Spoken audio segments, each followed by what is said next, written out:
Hello, BookTube, and we're back for Friday Reads, and Mark's back from the wilds of Bohemia, and Greg has escaped the pirates of the Caribbean, and we have Arron here, a new BookTuber that we've kidnapped and sat in front of a camera.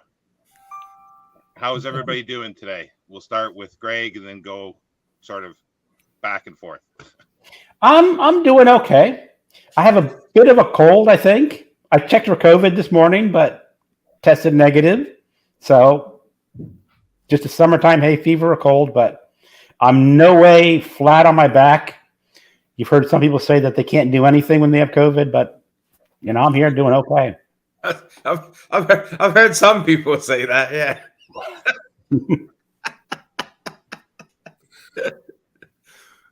Sorry. No, it's all going good. Arron? I've been doing fine. Mainly, I've just been working my way through Fu Manchu, pretty much. So that's it. And I'm okay. We'll just forget about the other person there because he's already opened his mouth. I'm fine. Thanks for asking. Yeah. I will apologize in advance if suddenly you hear military bands and fireworks and all sorts, because today is our, we have a bank holiday weekend for different reasons than the UK, of course, but it's the end of the Second World War. And usually I live right on the main street and right next to the War Memorial. And there might be loudspeakers and stuff. And then they have like this procession through the main street carrying lanterns and stuff up to, in the Czech Republic, up to this big beer garden at the top of town where they will proceed to have a party, but they'll let off loads of fireworks in commemoration of the end of the Second World War. So if that happens, apologies. We'll know what's going on. Well, since this is Friday Reads, we could start, we'll do the other way. We'll start with Arron, if that's okay, and then Greg, and then I'll be last because mine's very quick. Well, you got to save the best for last, right, Sean? Pretty much, I've just been working my way through Fu Manchu for Edgar's Resurrectionist Book Club. It's a reread for me, and I've enjoyed it. Frankly, I've forgotten how it pretty much starts on the first page, the action, and just doesn't let up, which really makes it really enjoyable. And you said it's a reread, Arron? Yeah. How long ago did you read it the first time around? Oh, must be, said 4 or 5 years, I should think. Something like that.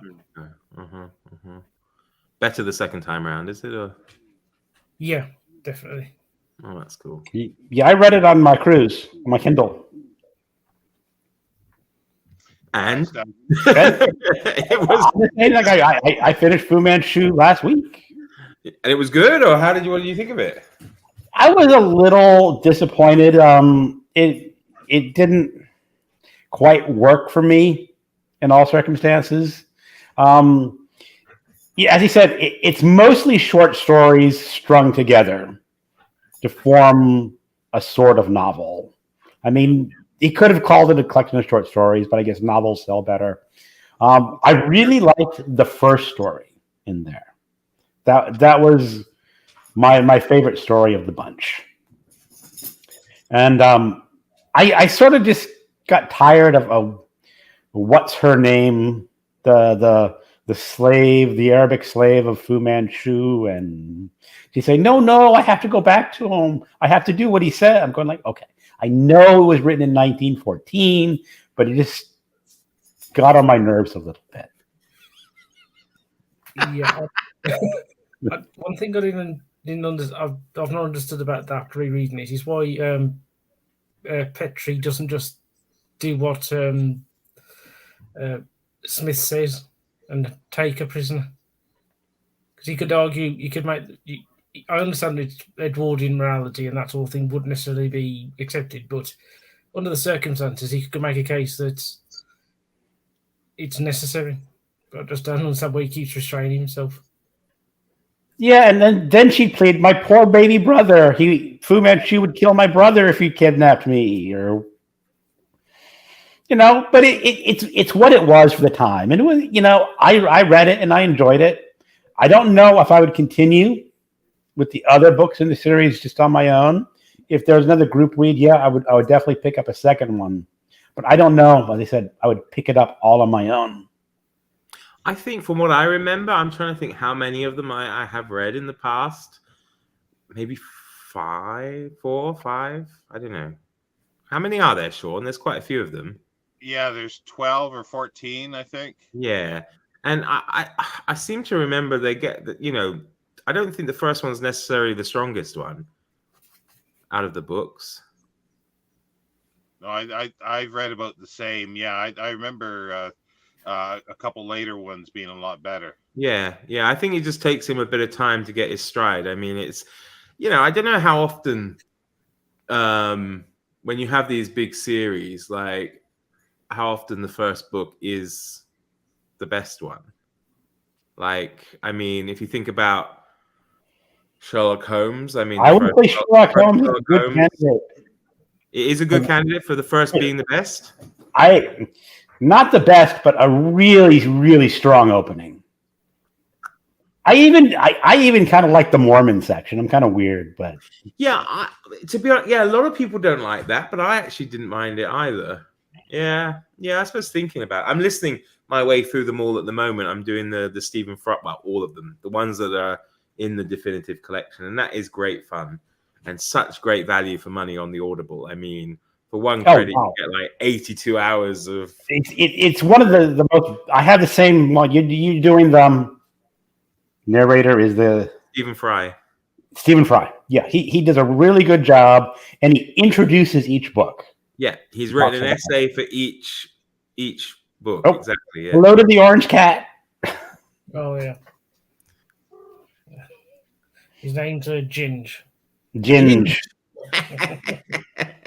Yeah. I've just been canceled. My channel's just been canceled. I think so we've got 3 cat people here. Oh my goodness. Dear, oh dear. 3 cat. Did Sean have a cat? I don't think. Well, he wouldn't know if he had one or not. There's probably a cat skeleton under some of the books there. But you are a cat person, Sean, aren't you? I mean, you used to have cats. Yeah, but I haven't had a cat for 20 years pretty well. But since I've been in the UK, it's just when you live in a small apartment, it's not easy to have a dog. So let's just take a look. Jim's hello. Well, let's get him up. Yeah. All right, Jim. And Geo Craftsman been enjoying Varney the Vampire. Oh, yeah. A little late for Vampiro. Well, you're just in time, though, for Maypire. And Mad Woman in the Attic says, hey, boys. Hey, Fee. And Kitty. I'm not sure if Greg or Mark have read Bulldog Drummond before. Yeah, I'm reading it now. Oh. I think that would be a good example of a strong start to a series. I think that's one of the best of the Bulldog Drummond books. Okay, well, we're going to get to that. We're going to get to that a little bit later when you're currently reading. I'll be mentioning that. Oh, really? Okay. Mm. Yeah, because I haven't restarted. I haven't started rereading them yet. So even though he's been bugging me, but I haven't started yet. Was there anything else, Arron, that you read this week, or is that all that you read? No, that's pretty much it. Okay, so we know Greg read that, or last week, I guess it was. Last week. Yeah, it doesn't count, Greg. Sorry. It doesn't count for this show. So, what have you read this week? All right. First book I finished was a Kindle book called Baal, B-A-L, B-A-A-L, for the old Canaanite god. It was written by Robert R. McCammon.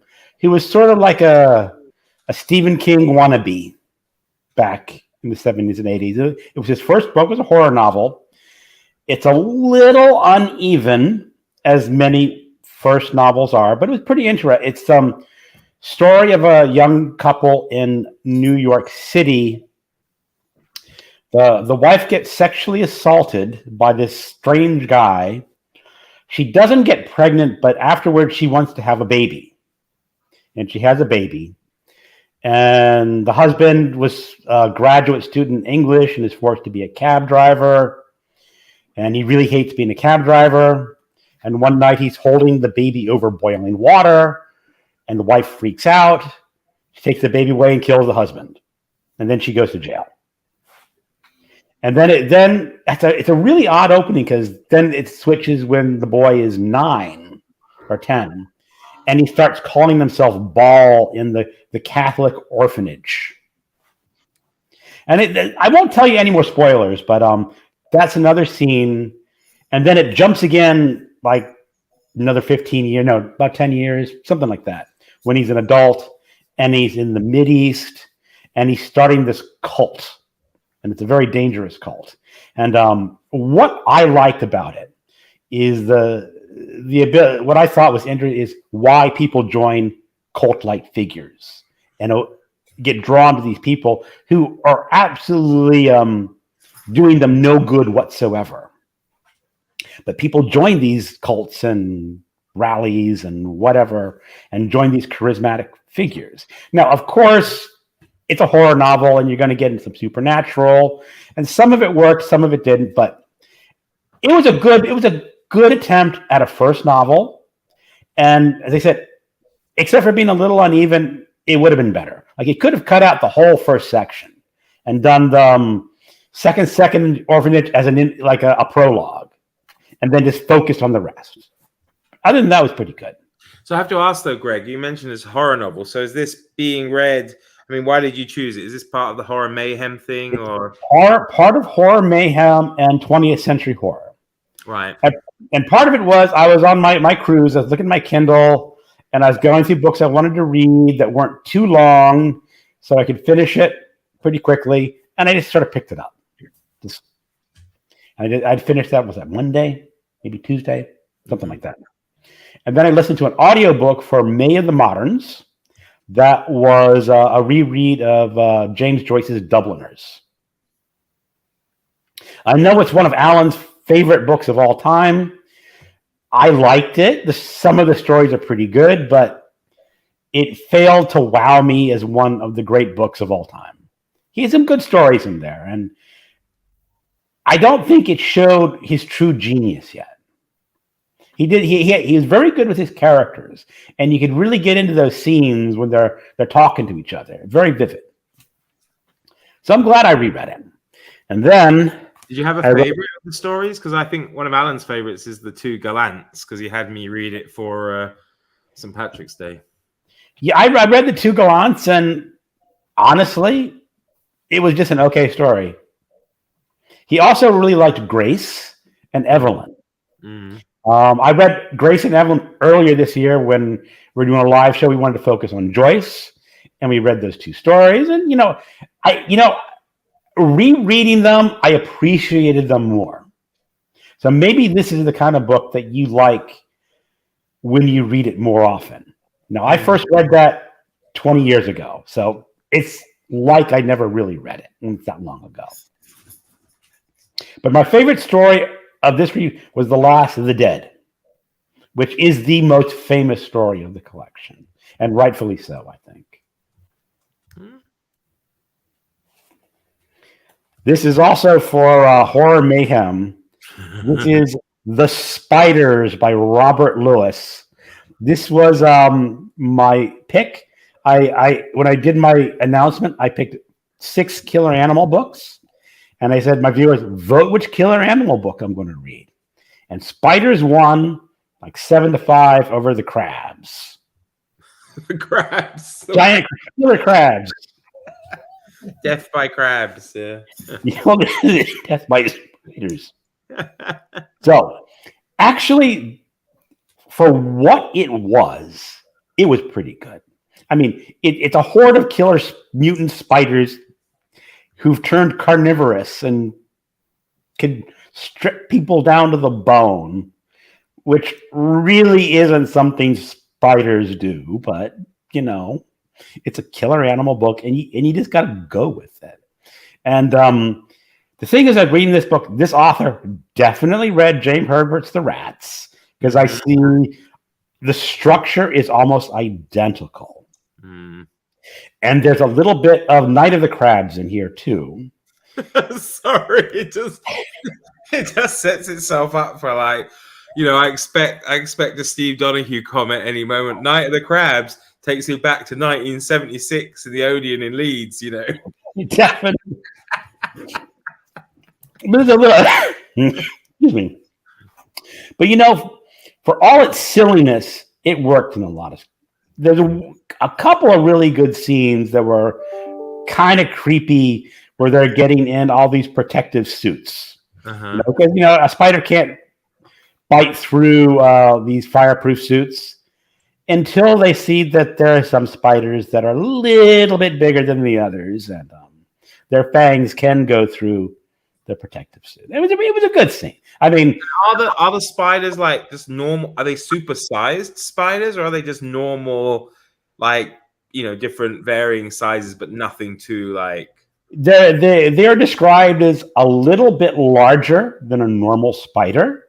It's not going to be a huge spoiler to say these are mutant spiders. They have been mutated with scientific government experiments by accident. And then there are, you have to read if you've read the end of The Rats. Yeah. The last scene of The Rats. Yeah. Almost identical. Okay. You know what I'm talking about, right? Yeah.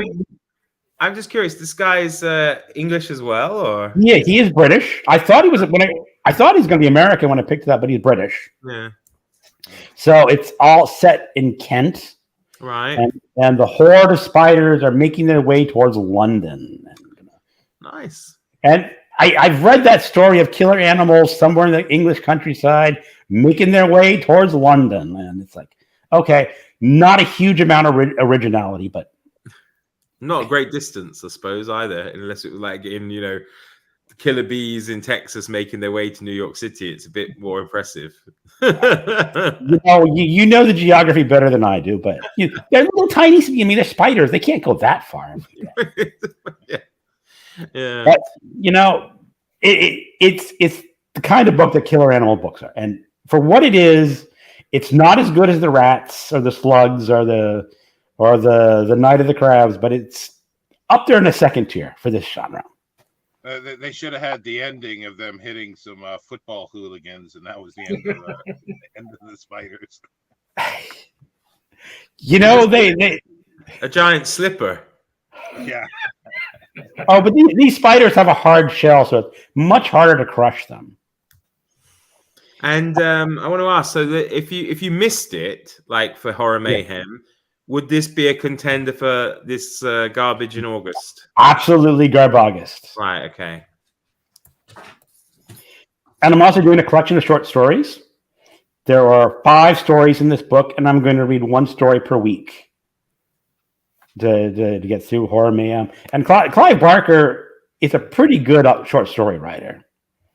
He went downhill after he started making movies, I think, but his early short stories are pretty good.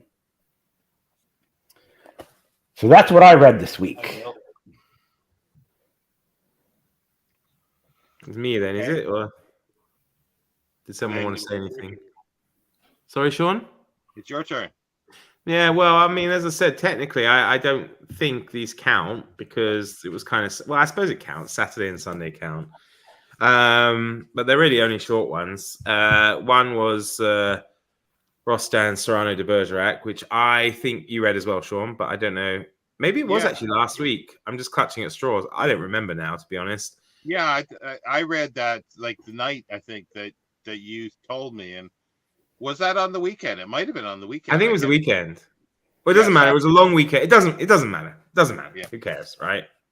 It counts for me. It doesn't count for Greg, but it counts for me. And it was fun. I enjoyed it. It was good. I did want to watch. I do want to watch the Gerard Depardieu film again because it kind of I did think it. I did certainly think about it, but it was good. You know, not amazing, but good. And then one I made a video about actually over the weekend, because this I definitely finished at the weekend, was this Manon Lescaut by Antoine Francois Prévost, and I really loved it. I know I said in the book, the video, I really enjoyed it. The two main characters are really annoying. You know, they're supposed to have like this big amour fou epic love story, but to be honest, they got what they deserved almost. I think, you know, they were real pains in the neck. You know, they use everybody. Like, oh, there's a little cat. But the story was good, and the style, I don't know how much of that's down to Andrew Brown, the translator, but it was really well written, short little thing, and I think it's worth it if anyone wants to try a bit of like old, mid, or early 18th century French literature, the most reprinted French work of all time. Give it a go. You did a video on that one. I did. Yeah, because, you know, when I finished it, I thought, you know, this was something really different. I haven't seen any people talk about it, I don't think. I know it's quite well known for being an opera, but I don't know how many people knew it was like really a novel. And it was, you know, for a small book, quite a lot. It's quite action packed, you know, and you think, when you read the back, it's like, you know, oh, it's the one of the literature's finest and most evocative depictions of obsessive love. Yes, but it isn't dull. You know, there's duels, duels. Is it better for my American friends? Duels, you know, fighting with swords. There's prison escapes. There's loads of sex. There's prostitution. There's like all sorts of stuff for a good weekend in France, but it doesn't actually even take place all in France. Yeah, some of it carries off into New Orleans as well. So it's, I mean, for a small book, it had a lot going on. I'm done. I'll have to put it on my pile of possibilities, and I think it's worth it. I mean, you know, the thing is, I never really know how much store to put in something like Goodreads, right? Because, and I don't know if people use Goodreads, but I usually have like if it's above like 3.6, 3.7, usually I think it's worth it, you know, to give it a go. This was like 3.4 in terms of star ratings. And I guess I can understand in parts why, but to me, it was fun. Enjoyable. I've also discovered on these sites like Goodreads and other is that older books a lot of times get a lower star rating than they probably deserve, because a lot of younger people or people not used to reading get really put off by the oldness of a book. I guess it's like I think like is how the language in this. I mean, okay, the translation isn't that old. It's maybe 10 years ago. And I don't know how much he brings it up to date, but it really, you know, it really surprised me. It wasn't, to be honest, I kind of got it because of the cover. I like the cover, right? I was like, oh yeah, I'm doing French stuff. I'll give it a go. Obsessive love. I don't know, but yeah, but I know what you mean, Greg. That a lot of people think, 1731. I'm not gonna give that a go. It's gonna be terrible. Yeah, it's too new. It's too new. Yeah. Right, Mr. Standfast. Over to you. Just give me. Oh, what's happened? I don't know. I'm actually surprised there's not many. There are not too many. Yeah, I've got a. Oh, okay. Yeah, no, that's fine, Aaron. You can. Aaron is just. If you need to leave, just pop out and then come back in on the camera too. Oh, I can do. If I just mute it, it'll be fine. Oh, okay, yeah. Or leave the studio. Either way, works all right. We can come back again. I don't know. Like, I don't know whether just we've, our being away for a bit, but we don't seem to be getting many comments, do we? Oh, well, there's a few that have popped up now, so I'll get these. Highly popular books on Goodreads are usually trash, Bill says. Probably true. Probably. Almighty Ohm, Goodreads mandates loads of reviews. Me reading rare and obscure books. There's many people who didn't read as misunderstood. Yeah. To be reliable as to review. Okay. Yeah, I think the thing is, I don't really pay much attention to it, but I do like Goodreads purely as a tool of locking in the books I want to read, because you have your want to read list, and also it is quite a good way of finding books, because they have if you like this, you might like that, and this in this instance, I think it's quite useful. But yeah, I'm not sure I put too much store into the reviews on. Yeah, I don't really use it. Goodreads pissed me off. Oh. And I don't use. I don't know if I've mentioned this before in this channel, but I used to use Goodreads, and one of the kind of books that I like to read was the great courses. They're college lectures. Mm-hmm. And whenever I listened to one, I'd put it down just like I would do any other audiobook. And then one day I went to my list and discovered that all the ones I listened to had disappeared from my list. And they're just gone. And he goes through the comments and says, oh, yeah, the librarians said they're not real books, so we deleted them. And then there's a whole big snafu. And you can just see them say, okay, we'll allow them. So, that's the first pissed off. Okay, they made a mistake. People are allowed to make mistakes. And then a few years later, there's these books called Audible Originals from Audible. And they're original content produced by Audible. They're only available as audiobooks. And I listened to a couple of them. The most famous was by Michael Pollan. He wrote like The Botany of Desire. He's a scientist, writes food critic stuff. And then one day I discovered that book had been deleted. And apparently a librarian out there says, well, since it's only available as an audiobook, it's not a real book. So we got rid of it. And my thing is, I don't give them 3 strikes. If they are willing to delete books twice, they will do it under some other, or could do it under some other circumstance, for whatever reason they can come up with. So that's why I said I'm not using Goodreads anymore. Well, I mean, I've had the experience where some of the stuff that I read is so obscure, I've actually had to add twice the Goodreads page. You like to think that everything exists on Goodreads, but I didn't. It does not. Yeah, well, that's what I found. I'd be searching for something that doesn't exist, or people use something else, not as a Goodreads style, but something called Library Thing.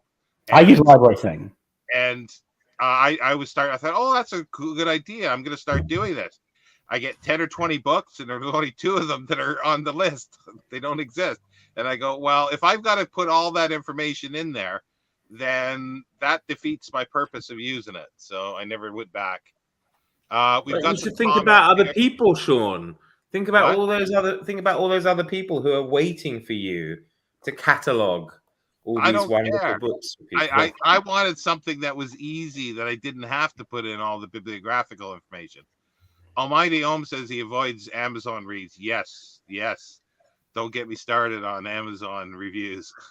Yeah, well, I get fed up with the fact that it's always, this may relate to a different edition of the book and stuff. And sometimes it's like completely ridiculous. It's always different, or, the packaging was bad and the book was damaged. 1 star. And it's like, that has nothing to do with the quality of the book. No, it's... Craftsman ratings for books don't work. Well, because if you love an author, you read all their books and give them all decent ratings, but a book you don't like, you give a bad rating and move on. after one book. Yeah. What is a real book? Something that's solid, according to them. I heard that for years about audiobooks. That is ignorance. When you read a book, it is read in your head. So a silent audiobook. My Goodreads is a neglected, dusty shelf now. Yeah, I'm on there, but I don't use it. There is an app that you use that allows you to use the ISBN and add it to your reading. Name eludes. Oh, okay. But not all books have ISBNs. No. Some of the excuse me.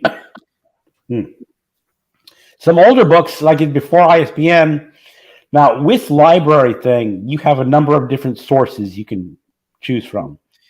Amazon's the quickest, easiest source, but you can choose lots of different libraries from across the world to add books from. And sometimes you will find an obscure library that carries an obscure book.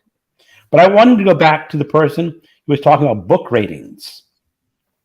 Part of the reason book ratings don't work is that people have different methodologies for rating a book. There were people who read a book saying, this book really is pretty good, no major flaws, 5 stars. And then for me, I'm a little more picky. For a 5-star book, it truly has to be a standout from most other books.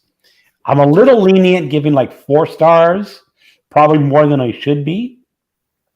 And for me, a 3-star book is fine. Like this, it was a lot of fun, but this is really a 3-star book, maybe a 3.5. But it's a lot of fun, and I don't want to discourage people from not reading it because it's not a 5-star book, but it's fun. But you get some people say, oh, that book got 3.3 stars. It's not good enough for me. And that's the wrong way to think about it.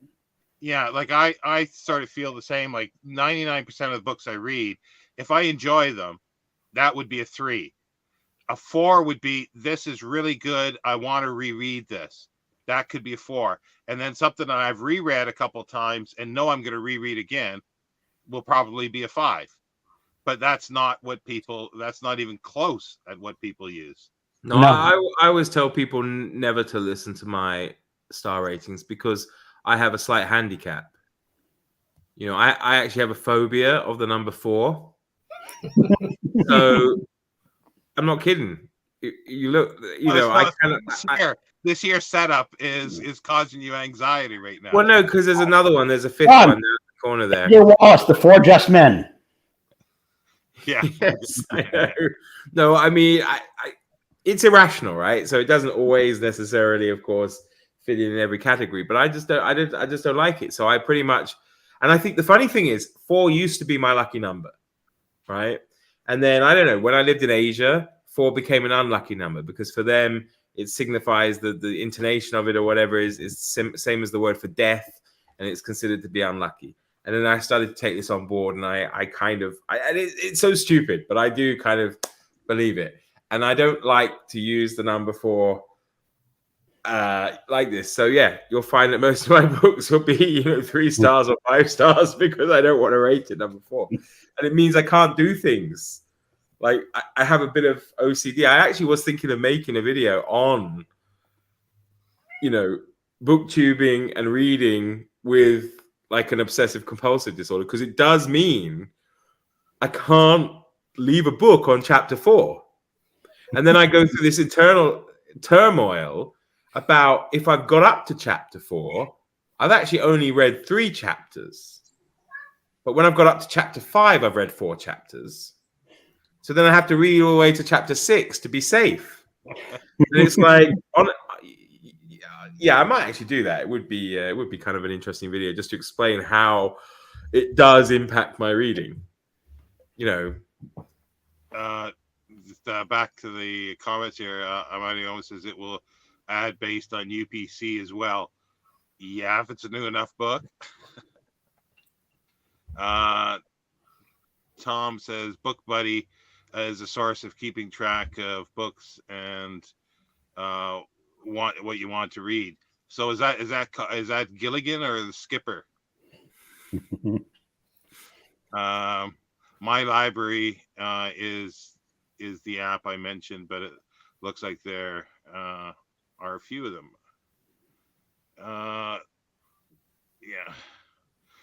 This app offers a scanner so you can input your titles by scanning their barcodes and the title, author, cover. You can scan the books on Goodreads as well. Okay. On the library thing, you can scan too. Unless, of course, it's so old, it doesn't have a barcode. Yeah, that's what I mean. Like most of the stuff that I was trying to do, it just doesn't work. However, if you prefer, you can also enter books by ISBN number, keyword, or enter them manually. See, that's the thing. The stuff that I wanted, like I couldn't obviously use an ISBN. And when I put in the title and the author, sometimes the author, it doesn't exist. And it didn't come up. It didn't pull anything from any libraries. So, and it says, oh, then you have to enter everything. And I'm going, well, if I've got to enter most of the books I have on this, I'm not going to bother there. I'll do it my own way, on my own, the way I want to do it rather than there. Sean's way. Yes. Or the highway. And Arron, what about you? Do you track your reading through anything like this, or? Not really. I've got to be honest. Anytime I use Amazon, it's just to, if I see a book and I want to know what it's about, I'll go on Amazon and see the description on there, if there is one. But and I'm gonna say Goodreads, I've never really used.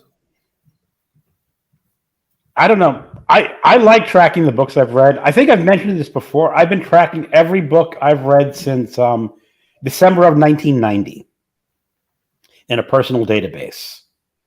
So I've got quite a huge chunk of books in there. And I can start doing analysis of saying, like, how many genres have gone up and down, like, over the years. I read more of this early in my life, and I switched over there. So it's kind of, now, again, I was a computer programmer when I was working, so designing this was not hard for me, but for the average person, it might be a little much. Well, you kept it as a database then? Yeah, I still use it. Still use it? Uh-huh. Yeah, I have it as Microsoft Access because it's a pretty good database for the price, and you don't have to program everything yourself. Like because if you were to use something like a SQL-based database, you'd have to program my own input forms, and I'm too lazy for that. That's becoming real work at that point. You guys going back to you don't think about like marketing it through the BookTube community for people to keep track of their reading then? I have not. How many people have Microsoft Access at home though? Well, that's true.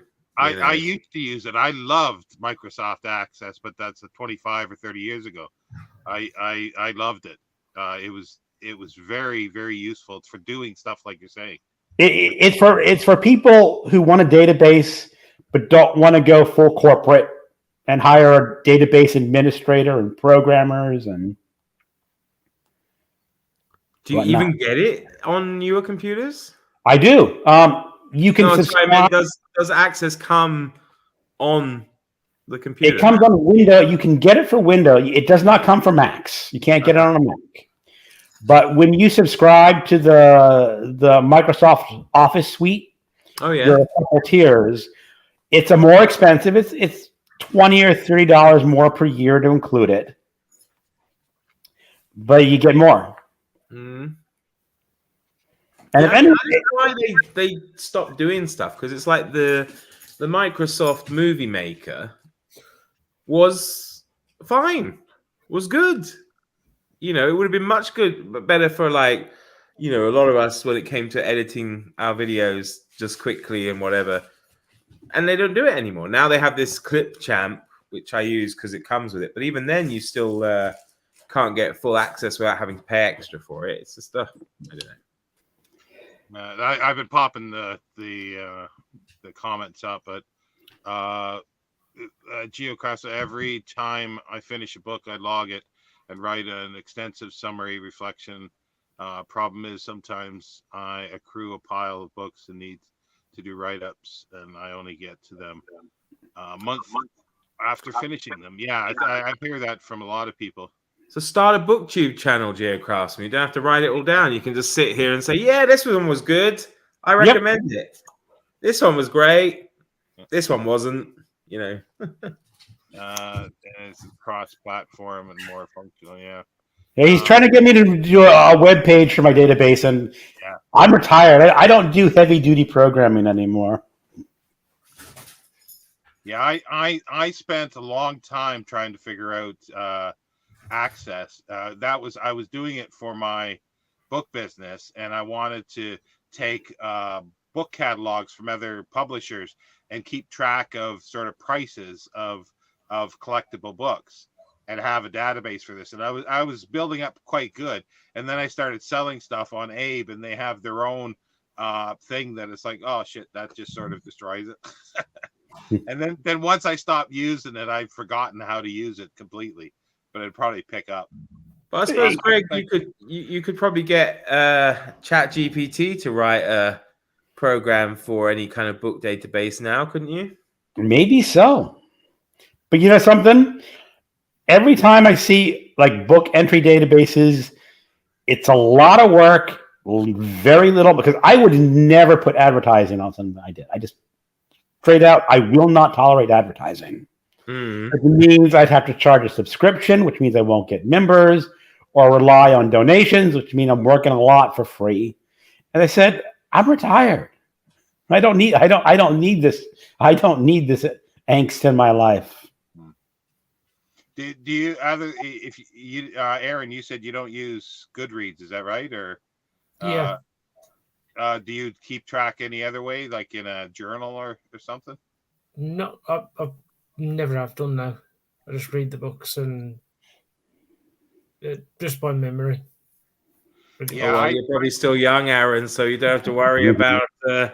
You know, I'm reading one at the moment, and I was thinking, you know, I read this 20 years ago, and of course, as I'm reading it, I'm like, did I actually read this book? I don't mean I know I did, but like I was thinking, yeah, okay, you know, right, yeah, I guess I did read it, but so much of it has eluded me. So yeah, I find the same. I used to keep. For several years, I used to just keep a 3-ring page, lined paper and just write down every book I read without dates and stuff. That's long gone. And I keep trying that occasionally, but I never succeed in doing it for long for some reason. And then some people take meticulous notes, and I find it really difficult. I'll just catch up on the comments here, and then I'll go into my extensive reading for the week. Open source for Windows. Do not rely on the built-in stuff. Bill says, I have Office 2003 on CD. It will work on Windows 10. Oh. He says, will it work? Will it work? I think it's a question for Greg. See, we do everything here. It's a one-stop shop. Books, programming questions, computer stuff. My best guess is you may have issues getting it to work, because they've changed the back-end structure since then. Office Libre? I don't know what that one is. That's open source. It is open source. They do have a database on there. I used it once or twice. It's not nearly as robust as Access. Mm-hmm. And you do need to have a little more of a computer programming background to get their database to work right. I mean, is it the same as OpenOffice, or it's different? Because I'm thinking of OpenOffice, not open source. They may be the same thing, but OpenOffice. Almighty Om. Hi, Sonia. Sorry, I didn't say that. I made the joke in a philosophy seminar. The kids on stage said, we all read this. I said at a certain age, the question is, do you remember reading? I barely remember the books I read on my cruise. Yeah, a lot of times I go, oh, I haven't read that, and then I start reading it and I go, I have read that. Well, you see, that's why I have a database of books saying I've got 30 years of data, so I can go back. Oh, this is what I was reading in 1992. Yeah, I don't have any of that. I was probably reading Roald Dahl before it was changed. Has LibreOffice. Open Office was Corel and Sun, and now a bit of a mess. That's a shame because I used to use Open Office. So now we're talking foreign languages here. So then it's time to get back to books. Like Mark, I read Cyrano de Bergerac, and I haven't read that in a long time. And I'd forgotten the part where Rostand has Cyrano de Bergerac being like a crazy person talking about his a journey through the solar system, and he's fallen from the moon, isn't he? Yeah, and I forgot that because I love it's really, really bad, but I love it. His voyage to the moon and the sun. Cyrano de Bergerac. You got it right. The Alma short. Yeah, just the moon voyage. It doesn't have the sun voyage. And did you so because is it Rostand who actually wrote it? Because I know it says Cyrano de Bergerac. It's Cyrano de Bergerac that wrote it. The real Cyrano de Bergerac. The real Cyrano de Bergerac wrote it. Okay, right. Yeah, he wrote quite a bit of stuff. Yeah, and again, I think because if that's on the weekend, then I needed something simple to read, so I read one of his books, Paddington's books. More about Paddington, which was fabulous. It's very high literature. It's top shelf literature, you know. And then another top shelf literature, Goosebumps, The Scarecrow Walks at Night for Horror Mayhem. I have never read a Goosebumps book in my life. That came out after I passed the age. Oh, yeah. So was I, but Brandy at the Book Collective got me several of these. And I said, I'd give them a try because I'm doing this, you know, second childhood book quest. And I thought I'd give it a try.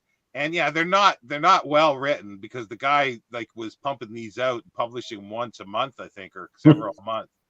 But it's just fun. It's just a fun read, and it's like he's trying to do almost like I sort of felt like it was a bit Hardy Boy-ish, you know, in the way of you know, young or teens getting into trouble or doing things, but not so much mystery, but Scooby-Doo-ish, definitely. There's those a lot pesky kids. Yeah. Oh, I love Scooby-Doo. And that's all I finished this week. I haven't read much at all. And for, I guess we can go to that we're currently reading. I'm still working my way through all the annotated editions of Dracula that I have, and I'm thoroughly enjoying it because Leslie Klinger in the new Dracula, annotated Dracula, he takes it in a way, the framework that it's all real, and he looks at Stoker's manuscript and his notes where he's taken stuff out, put it in, and that he actually knew somebody. He knew two young women that shared a room in Whitby called Mina and Lucy. So that's who they are. He knew them, did he? Yeah, and then but actually knew them or knew them. Well, with him it's hard to say. But and then probably Count Dracula obviously is not his real name because he did have another pseudonym, Vampire, and he got rid of that and called it Count Dracula, and he was gonna put it in Styria, which is just north of where you are, Mark, I think. Mm-hmm. And where Carmilla is from, and probably they're related, but it's Dracula forced him to change it. So Dracula wants to keep silent. So, it's Dracula had a hand in shaping the book to make sure that he's kept secret. So just south of me, actually. Sorry, just south of me in Austria. Yeah. Okay. Yeah. I knew it was somewhere there, but it's not far. But that's where Carmilla is, in her coffin of floating in blood. So I'm really enjoying that with the Leonard Woolf one, and Leonard Woolf's kind of neat because he was born in Romania, but in Transylvania and in the town called Vulcan. So, and what's the how different are they? I mean, how much does Klinger draw on Leonard Woolf? Because I'm assuming Leonard Woolf's one's older. Yeah, he does refer to his, but he refers to it as the essential Dracula. Hence my question to Steve and the thing if it was the same one. I don't think it is, because there is little differences when he talks about what's in the essential and when I look in the annotated one I have. So I've got to pick up at some point just a cheap essential just to be completist. But where I think at the end of one chapter, like after 2 or 3 letters, Wolf only had like 3 or 4 little notes, and Klinger had 4 pages of notes, double columned.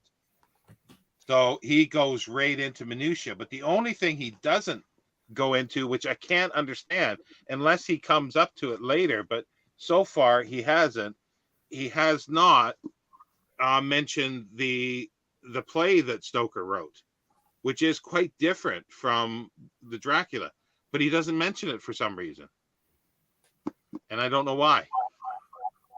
I find it. Have you read Dracula, Arron? I have, yes. I read it a couple of times. Fan?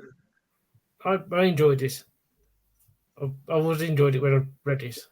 Mm-hmm. Oh, cool. I guess that's what you have, Greg, right? I've read it, I think, 3 times in my life. Once when, I was in high school or something. And then I listened to an audiobook version. And then I reread it maybe 3 years ago. There's an ebook version. Mm-hmm. Mm-hmm. Yeah, because I read it just for the first time the end of last year with Steve Donahue and Micah Cummins. I hadn't read it before, so it's a really good book. it. And I love the epistolary style. I don't think that book would have worked any other way, or maybe it could have. But I just found it just so interesting. And what's really good about the audiobook from Audible is that each letter writer gets another narrator. Oh, that's cool. In the audio, it's like, wow, that was a really smart decision, because you get the real the flavor of the different people talking. Yeah, every time, like I've read it 3 times. This is my 4th time, and I always said for the last several years that when I read it again, I'm going to do this and do it slowly with the annotated ones. But every time I've read it, I've seen different things in it, like you do with books. It's not that it's complicated, but there's just so much like miscellaneous stuff, or it seems miscellaneous stuff in the letters and the diary entries. And this time, even now, it's forcing me to look at these closer, and it's really interesting, especially with the notes, because like he's talking about where Stoker in the manuscript has crossed out lines, and but because he's crossed those out, it makes something else a little opaque or ambiguous, because that explains something, because there's still references to things that are referenced in those lines that are taken out. And if you really read it closely, you're scratching your head going, well, how does this work? And so that's where he, with his framework, he goes and says that things have been changed, and he calls it the Harker papers, and he got all this stuff from Jonathan Harker, or somebody, the person that was actually Jonathan Harker. and Mina transcribes the Seward's gramophone recordings, and like he's saying, well, there's discrepancies there, so either she changed things purposely, or it got, or Dracula changed them before Stoker got it, or Dracula forced him to change it to put it into the thing. It's just neat. It just expands the whole fictional aspect of this. He brings in stuff like Kim Newman's things, like even Brian Aldiss's Dracula Unbound. All these things that that people have hypothesized of what happened that Dracula doesn't talk about, and they've written another story. I think one of the things with Dracula is, though, it's so much in like our cultural consciousness that a lot of people don't bother to read it because they think, yeah, I know the story. And that's kind of what I was like. I was like, I've seen films, I've seen this, but actually there is no substitute for actually just reading it. It's always the best version. It is to read Dracula rather than what anything they've ever filmed on it. This is fantastic. I just saw a video from, I think it was the Booklectic, Brandy. She watched watch out for her. She's I think she's actually here today. Oh no! Oops. And but she mentioned like a Frank Leggia film where they switched the role of Lucy and Mina. It's like if the script writer just wasn't paying attention or something. Yeah, I don't know. They always do that. There has never been a proper adaptation of it, like at least fairly close to the novel, regardless of what they say. It hasn't been done. Let me get back to the here. The comments. Sean, you read Paddington? Yes. That is actually impressive. Heavy stuff you got there. It is heavy stuff. It's like I always say that if you've ever read the Peanuts comic strips, there is more philosophy and stuff about real life than in dozens of philosophical textbooks in the Peanuts. And I mean that seriously, if you actually read it. I am listening to Robert E. Howard's Weird Tales Omnibus, reading what I missed as a kid. I didn't get to read many stories. Yeah, that's become very popular on BookTube. Highway Cavalier, I'm currently reading Dracula for the first time, liking it a lot so far. Yeah, it is good, and like if you like it, leave it for a while and reread it, because you'll come to it in a different light again. Almighty Om, the other Robert E. Howard books you mentioned, Greg, are not available in Canada, as the new Young's Alon is not everywhere but here. I'm not sure which other Robert E. Howards that you mentioned, Greg. Or did I mention Robert E. Howard? Not this evening, but you probably have in the past. Probably. And yeah, she's here, or was. But yeah, so we could continue. Like, yeah, if Arron, you've, as I was saying at the beginning, you've started a BookTube channel now, and I will leave Arron's link. I encourage everybody to go and subscribe. He's done 2 videos, I think. Now you did a introduction and made Edgar very happy about the Resurrectionist book club, and then you've done the newbie tag, tag. Yeah. Tell us, like, what brought you wanted to do BookTube, which is great, but it just curious why you decided finally. Oh well, it was actually Friday Reads, or what I'm not sure how long it's been called that, because I think I forgot. But with you and Mark, I thought about doing it before. In fact, in the run up to Garb August last year, I'd thought about doing it then, but things got in the way. and then it was pretty much Sean, you doing Edgar's Resurrectionist book club, the sort of the thing that pushed me to do it. I thought I might as well mention it in the chat to make sure that I do actually do it and not just give up this time. That was pretty much the reason. Keep it up. That's the hardest thing to do. It's very. I know early in my BookTube channel, I said I'll just stop. I'll just quit because you start off small and you say I've only got 98 subscribers and just keep going.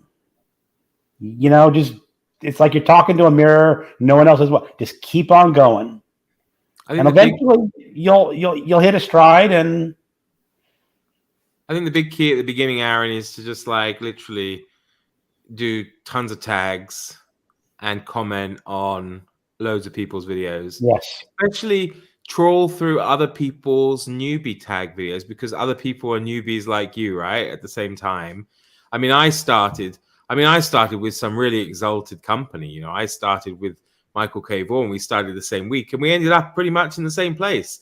So, but you know, we hit it off. You know, we regularly commented. Pretty much, Vin from Reverent Reads was like a week or two maybe before me.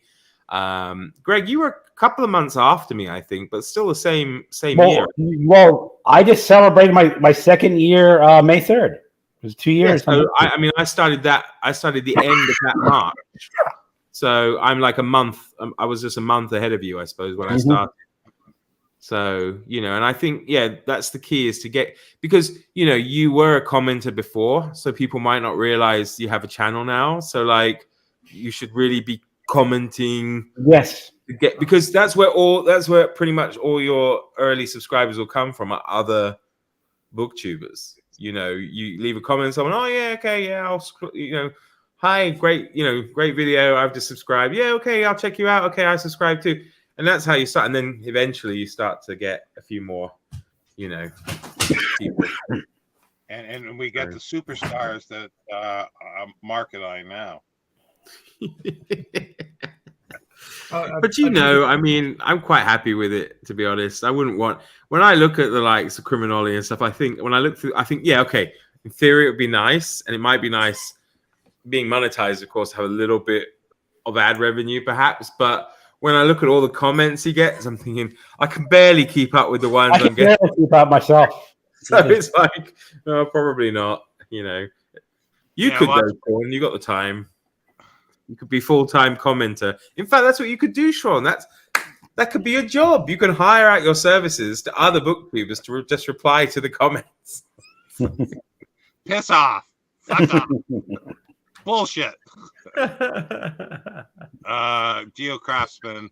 Recently, I got a copy of Dracula at a book warehouse kind of place and pocketed it for $2. Okay, well, you left the $2 after pocketing. Okay, that's good. Right after I got in the car, opened it, and saw it was all in French.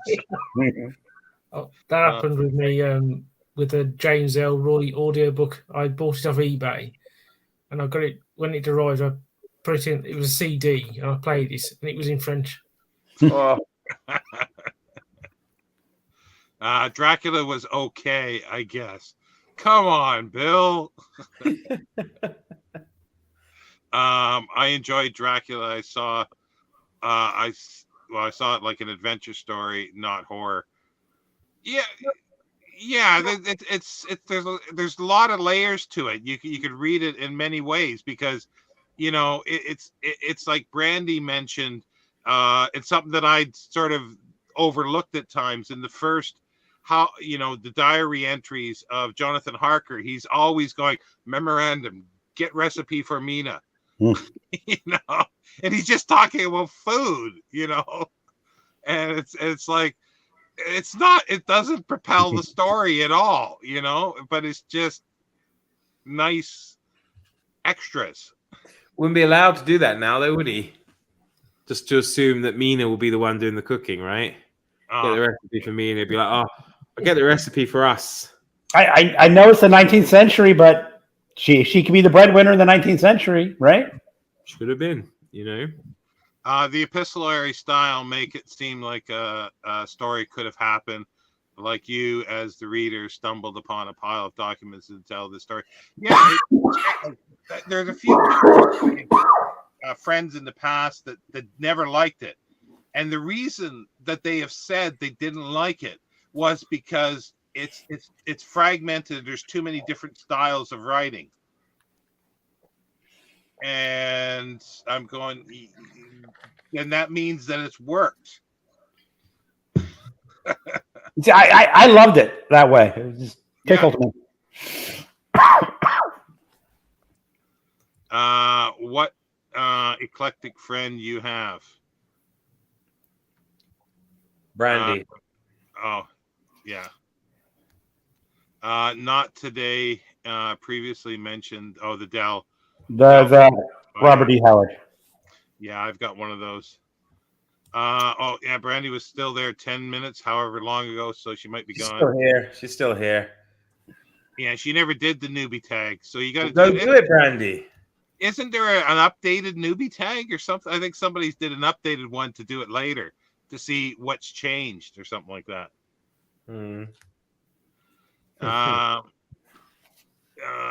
The world is against you, Bill. Yeah. Greg, are you sick? Yes, he's very sick. I don't have COVID. She's got 5 minutes left. Yeah, say something, Brandy. Before we started here, it was like I knew Greg was off in the Caribbean, and I don't watch news much stuff, but a news thing popped up of somebody falling or jumping off a cruise ship in the Caribbean, and it was sort of like, I go, yeah, that's Greg. He's got tired of the cruise. Sadly, I think the person has died. I found out, but that was my first initial thought of Greg. But there's probably more than one ship going around the Caribbean. Oh, there's a lot of ships going around the Caribbean. Trust me. Do you think it'd be right for pirates? Oh, maybe that's already been done. Maybe. The old ones are the old ones, eh? So, Sean, did you mention what you're reading? Dracula. Oh yeah. No, I think it's Mark's turn. Well, no, I think we'll go back to Arron and then back to Greg and then to me, because otherwise Arron's been sitting there quiet for too long. So obviously you're going to carry on with Fu Manchu. Have you got anything else in the pipeline? Yes, the three imposters, which I'm reading for Roger's Cheap Old Book Club, should have arrived today, but it hasn't. So I've decided that if I finish Fu Manchu, which I probably will do by the middle of next week, and the three imposters hasn't arrived, I'm going to reread this. I'm not sure if you can read that. Oh yeah, Bonalaw. Mm-hmm. Yeah, it's a short biography. It's a part of a series that covers the British Prime Ministers in the 20th century. So I'm going to read that because I find him interesting, and also with non-fiction, I can usually stop and start. So if the three imposters come, I can put that down, list down, read that, and then come back to it.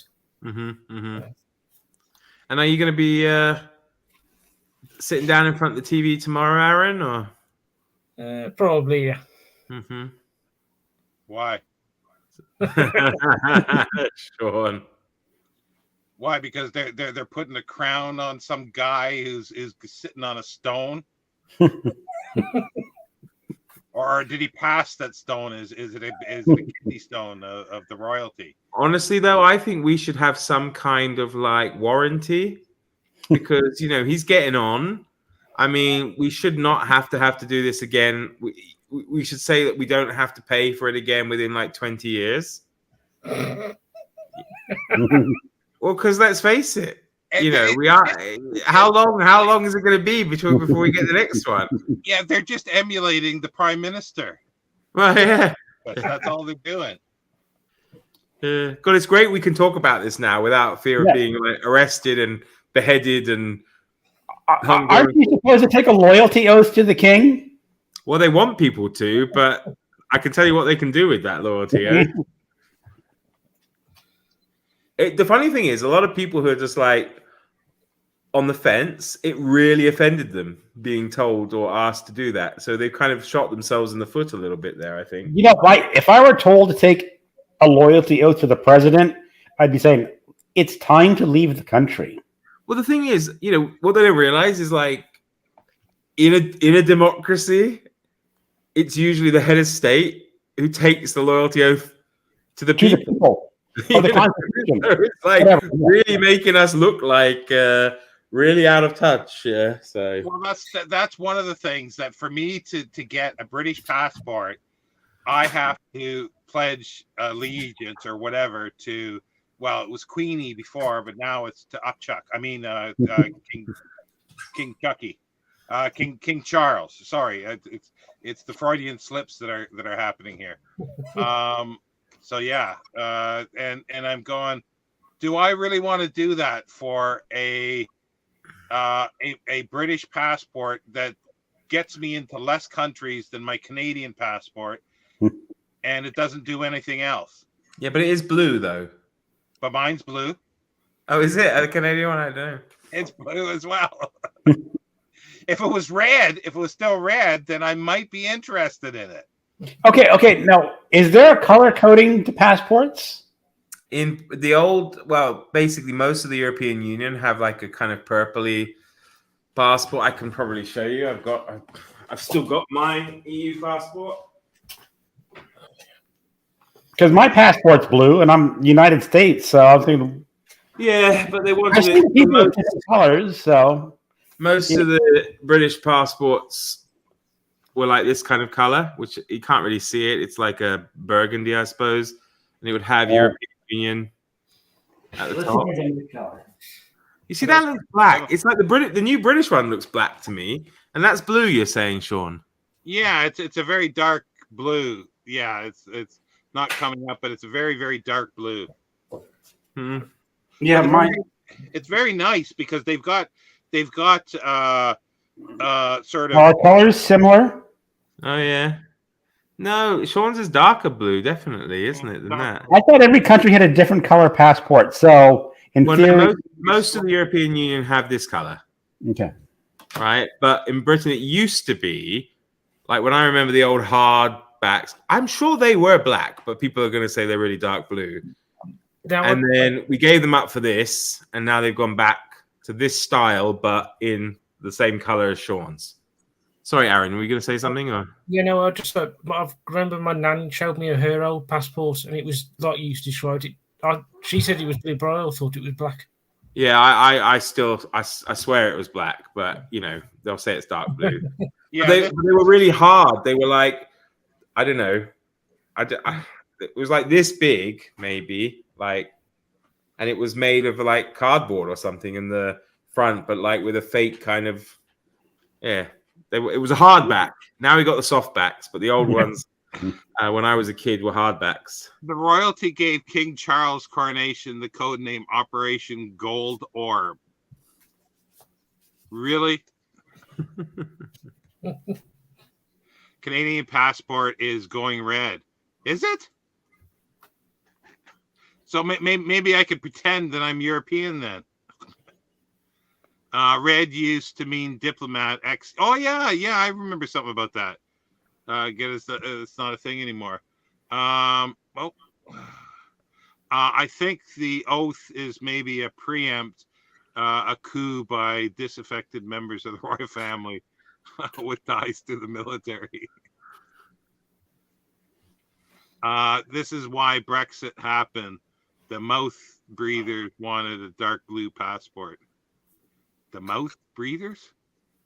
Oh, it's like derogatory for someone who's not mentally evolved. You know, they just. Oh, okay. Yeah. I've never heard that term before. So I imagine after COVID, Sean, you might be a mouth breather. No. At times, I am. Irish passport is it actually green? Not anymore. I don't think. I've never seen an Irish passport. I don't think. But no, that would be the European one, wouldn't it? They'd be the red, wouldn't they? Because they're still part of the EU. Oh, hang on! I better ask Mad Woman in the Attic Fee if she's attached, because she's got a she's got an EU passport. So hit me up if you're unattached there, Fee. Well, that's what I was sort of thinking of before. Because I knew I had to go, and it's very costly to get permanent residency, citizenship, and all this, and it takes so long. And it's like I was going to put an ad in to say, "Who wants to be a Canadian? let's get married." I mean that's the thing, isn't it? If you went back like at the time of the Velvet Revolution here in Czechoslovakia, just towards the end of communism, and when things were uncertain. You could have walked through the streets, with Czech Republic, Czechoslovakia is famous for having, very beautiful women. Could have just walked through the streets like this, and they would all come flocking to you. And of course, now it's the other way around. I'm running around going, "Hey, I know this is worth nothing now, but Well, Mark, I think I mentioned, before I was married, I was sort of dating a Czechoslovakian girl. Yeah. Was this back in the days where you could grow a beard if you wanted to? Yeah, I was totally single, and he wanted a green card. And I mean, if I said, "Hey, you want to get married?" Sure. She would have jumped on that so fast. Yeah. But things have changed now. That's the thing. It's like, I forget who I was talking to, but I think they kind of assumed that even like from my point, like that I would be interested in a green card, right? Because I'm in Europe and I'm living in the former Czechoslovakia, and somehow America is so awesome that literally everybody wants to be there. Right. Don't get me wrong. Of course, I'm sure it's, I haven't been to the States since the early 90s, right? And I'm sure it's, I always had a great time when I went there, but I don't know. For me, I actually, I'm quite happy living in Europe. The problem is now that, I'm only allowed in this tiny country or in the United Kingdom. Well, not allowed, but I can only live in those two. So. Arron, have you held a passport anywhere else, or have you lived anywhere else? No, I've only UK born and bred. I've only ever been abroad on holiday and a school trip, pretty much. And is it Nottingham you're from, Arron, or where is it? Dudley. Dudley. Black country. Okay, now help out an American with his geography. Where would that be, like in relation to London? Quite far away. It's pretty much where I am is roughly southwest of Birmingham. If that helps. That doesn't help, right? That's not Birmingham, Alabama, Greg. North England, like up north of England? Midlands. West Midlands. West Midland, okay. And I'm just basically a 25-30 minute train ride into central London. So I'm quite close. And I'm a 16 and a half to 17 hour coach journey from Victoria train coach station. I might be able to fly to London quicker than you can get there. You could, well, no, I mean, I could fly to London if I wasn't like terrified of flying again these days. But train's not too bad. I mean, it's still good 12 hours probably. But into Victoria Coach Station from here takes about 3 hours. I've done it. Well, but yeah, you but yeah. I mean, if I flew, obviously there's no contest. It's like an hour and a half, 2 hours. But yeah, right. And to be honest, Greg, don't waste your time flying to London. Come and fly to Prague. Come over. We'll go and have some beers. I know you keep saying the Czech beer is good and cheap. Tell you what, wait till my house is built. Come on over. And it's very similar to American beer. It's like making love in a canoe. Oh yeah, close to water. Yeah. Now, one of the best. Now, Sean, I'm gonna have to disagree. There used to be, when I lived in Washington State, a European bistro that served lots of schnitzel, German food, and They didn't have any beer on tap, but they had lots of Czechoslovakian beers. And one of them was like 16% alcohol or something. And I loved that beer so much because my wife was driving going, I can have this beer with impunity. I don't have to worry. Well, it's so like if I want fizzy drink, I'll drink some pop or some soda. I don't like lager. I like ale. I don't know. I mean, the price, like, you know, it is how much for half a liter of Pilsner Urquell in the pub just next to my house, like literally next to my house. $2 for a pint of fresh tap premium Pilsner Urquell. $2. Pretty darn good. And I tell you, that's expensive. Like when I first came here, it would have been $1.30 or something, you know, 10, 11 years ago. So, yeah. Mad Woman in the Attic. I use my Irish passport to beat the queues, and doesn't everyone love the Irish? Except other Irish. And keep the British in case I'm kidnapped. I imagine the British consulate might have more influence. I would, unfortunately, Fee, I don't think that's the case anymore. Every time I hear or read of anything where they require the help of like the British embassy, they make it worse. They make it worse. Or, you know, the best is to go to another European power like the French or somebody like that. They tend to be no nonsense and get people out. I remember because my father used to work for a telecommunications company, and a lot of like friends and colleagues and stuff were stationed all over the world in all sorts of hotspots. And I remember, I forget where it was. I want to say it was in Sri Lanka, but this is like back in like the early 80s when there was a massive like eruption of like the Tamil Tigers, and there was some. I might be getting it wrong. I don't remember exactly where. But they appealed, like they went to the British embassy. It was like, oh, I don't know what to do. In the end, it was the French who evacuated them, and it's a former British possession. So I don't know. It's a difficult one.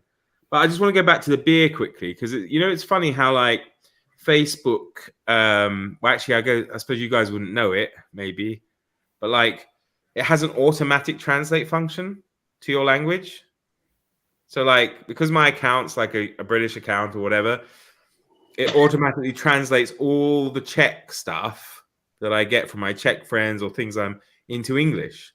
And as I mentioned, we got this big kind of festival today, and we have a Czech beer called Kozel. Yeah, and Kozel can also mean goat, right? And my phone said, today in the beer garden, goat on tap. You're great, you know.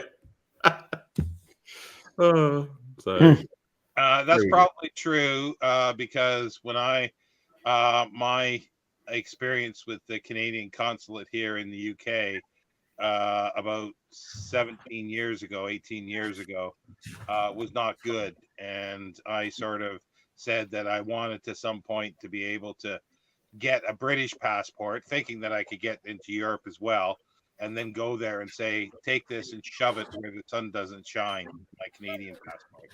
That's my experience with it.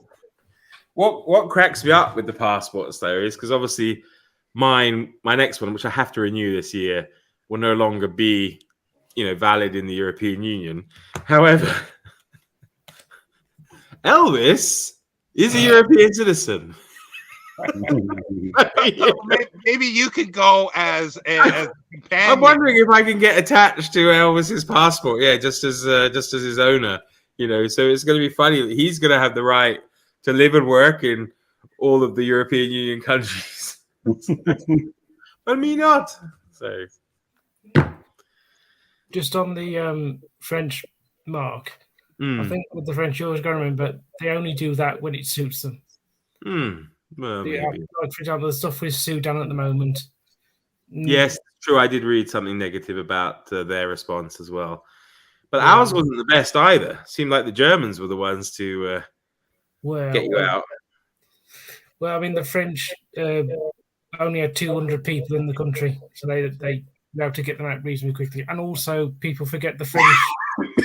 We still have a colonial empire in Africa through indirectly, so they've got military bases dotted all over the place. Whereas with the British, they were having to get them out to Cyprus.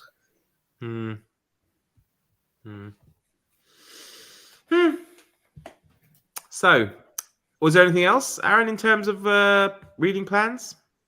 Just those two, Honor Law and the Three Imposters.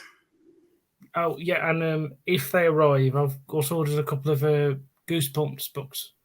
Oh, okay. I wonder who inspired that. I do just want to say to you and Sean, thank you for sharing the video. My first one. Because pleasure. Along with MJ, I think you were the ones, the three of you got me from, I think I started with 10 subscribers up to now 42. So, well, you might be down to 32 after today, of course.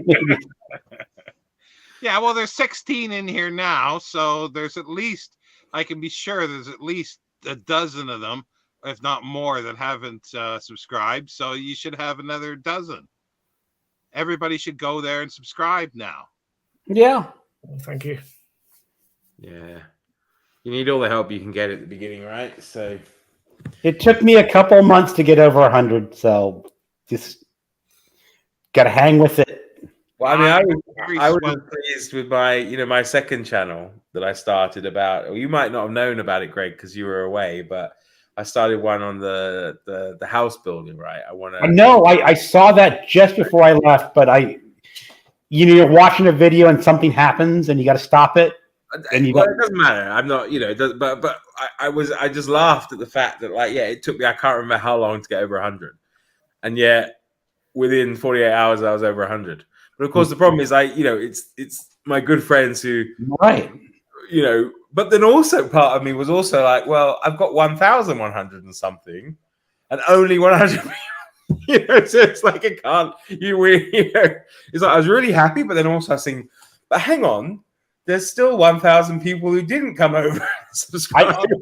I'm pretty much thinking that only about 10% of your subscribers actually watch your channel with any regularity. And I think it seems, if it's a word, circular, what's the word? Because cyclical.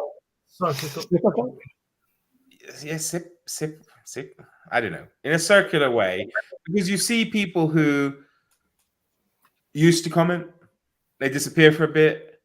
Other people come in, and some people come back again. Do you know what I mean? It's like some people tonight are conspicuous by their absence.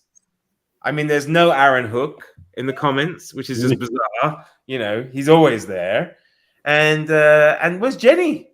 Yeah, Jenny. I was saying, yeah. I might have pissed her off. Oh well, because somebody. Well, I want to clarify this in case somebody saw that first video I put up. And I'm not naming names. Somebody says, "Oh, they're sending me a surprise," so I figured it was something from, and I didn't want to look on my wish list. And then the next day, Paddington comes, and I glance at the card or the little slip, and it says somebody's for Edgar to speak to.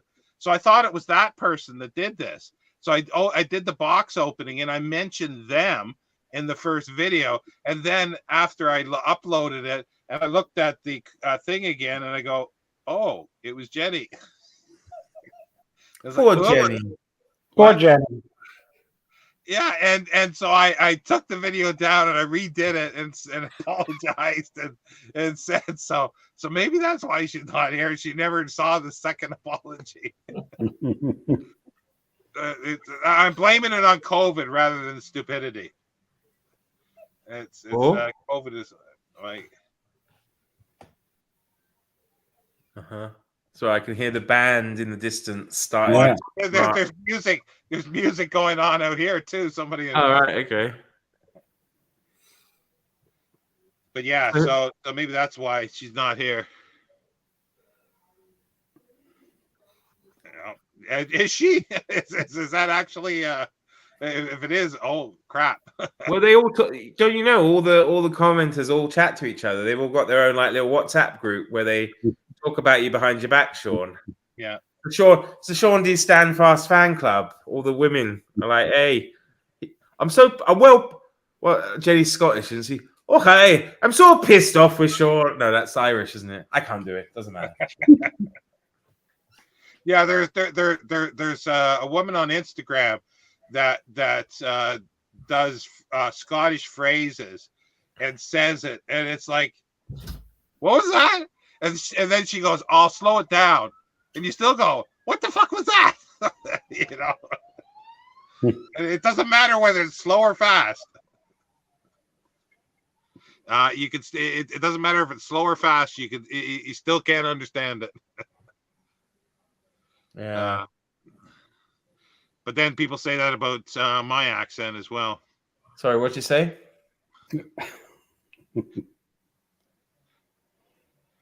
That is what you should create if you get your subs from within BookTube. Have a chat group like Telegram or Discord. Yeah, some do have a Discord. I just Discord. What is it? I talk and everybody leaves. They're all running away. Yeah. I'm just checking out the parade. I was going to see if when the time comes whether my webcam wire will reach to the window so everybody can have a view of an authentic. How come Elvis is being so quiet with that going on? Because it terrifies him. He knows it's the prelude to fireworks. You come here. Oh dear. Come here. Oh dear, he's a poor boy. People have a hard time with my accent, Canadian, but from the bush, plus French.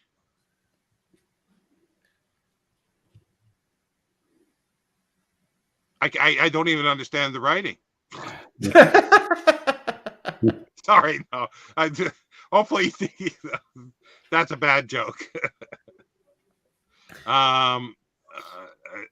Shared group for a BookTube type group. I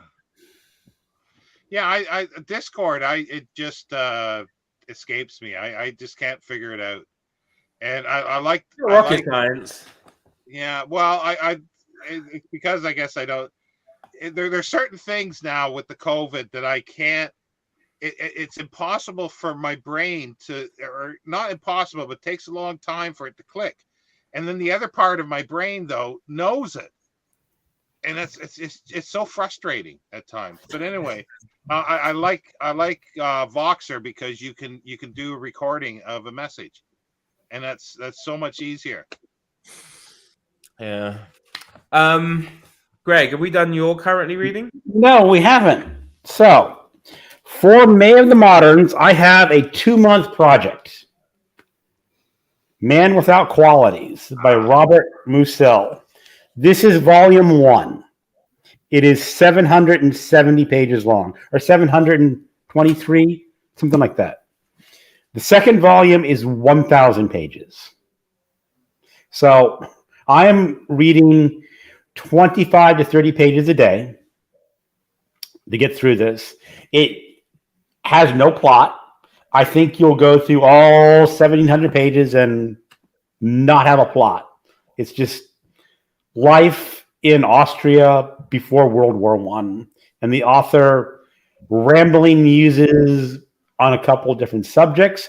There are some characters, and the characters, of course, a man without qualities, and why that's sort of a good thing, but maybe not a bad thing.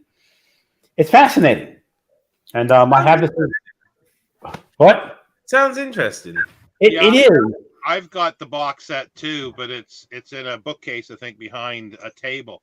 And I got it because I'd heard about it, and I picked it up and I started reading bits of it, and I go, I kind of like the style. It is. I'm reading this in a group with Sandy, Miss Reads a Lot, and Fraser Simons. And we all said, this reminds us of The Magic Mountain by Thomas Mann. Which is either a good thing or a bad thing. But very dense, but very interesting. But again, I'm going to take my time because if I were to just read this book, this would take up half a month to finish. And it's so dense, your brain just says, okay, it's like eating very rich food, and you can only eat so much at a time before your belly says, no, you can't put another bite in. But I still really like it. The other book that I'm reading, which I hope to finish this weekend, is, of course, Bulldog Drummond. Almighty Om, it's called Man of Quality. Man Without Qualities. Oh, without qualities. Yeah, that's it. Yeah. Yes, it's translated from the German. Speaking of which, one of them's just appeared in the comments. Oh, Steve approves of me reading Musil. Okay. Yeah, it's a fascinating book so far. And there's 2 translations available. There's an older translation and a newer translation. I'm not sure of the availability of the older translation. You'll probably have to pick it up used, but yeah, I think that isn't this one more complete than any of the other translations too? Because he never completed the book. No, that's right. The last 600 pages, 700 pages are his notes to complete another volume or 2. Yeah. So I've started this one. Yes, so I'm enjoying it. How far along am I? I'm like 20%. Something like 16%. Have you read this before, Sean? Which one? The Bulldog Drummond? This is the first one, yeah. Bulldog Drummond. I've read it, yeah. And I'm going to reread it. Probably next week I'll start with Fu Manchu. I'm just struggling at the moment reading. Because I should have finished Dracula long ago, but I'm barely a quarter of the way through. And yeah, but I've been enjoying it. I'm liking it much more than I liked Fu Manchu. Let me just say that. Yeah, I think it is. I really like Bulldog Drummond. He's basically a superhero, a comic book superhero sort of. He's so strong that he gets, doesn't matter what he does, he gets out of the scrapes. I have not seen him get into a scrape yet, but I think the last word of a chapter was like, I think that something bad happened. I'm glad I'm armed. Something like that. Yeah. And by Almighty Om.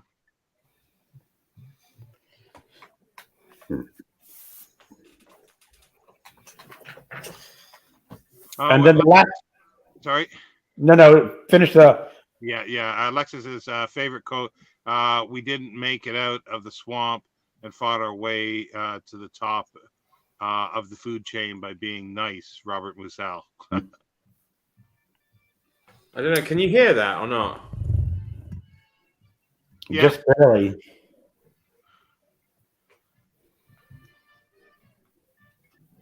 An Oompa band? Well, it sounds like it, doesn't it? So the last book I'm reading is my audio book, and that's for Horror Mayhem. It's The Fisherman by John Langan. It's a cosmic horror book. I've just started it. So it's just getting started about a widower who likes to go fishing. And I guess he's going to find something in the lake or a river that's not too friendly. That sounds familiar, but I don't recognize the author's name for some reason.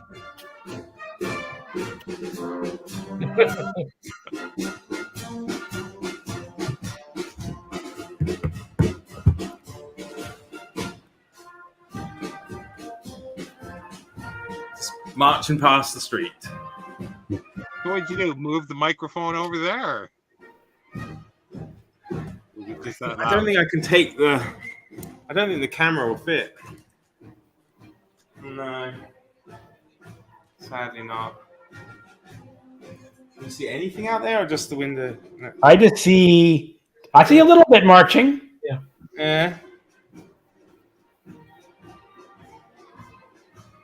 But they're all carrying lanterns, so if you see the lights go past, they take it up to the top of the town with these lanterns. Yeah, Steve probably met Musel in the Austrian Odeon.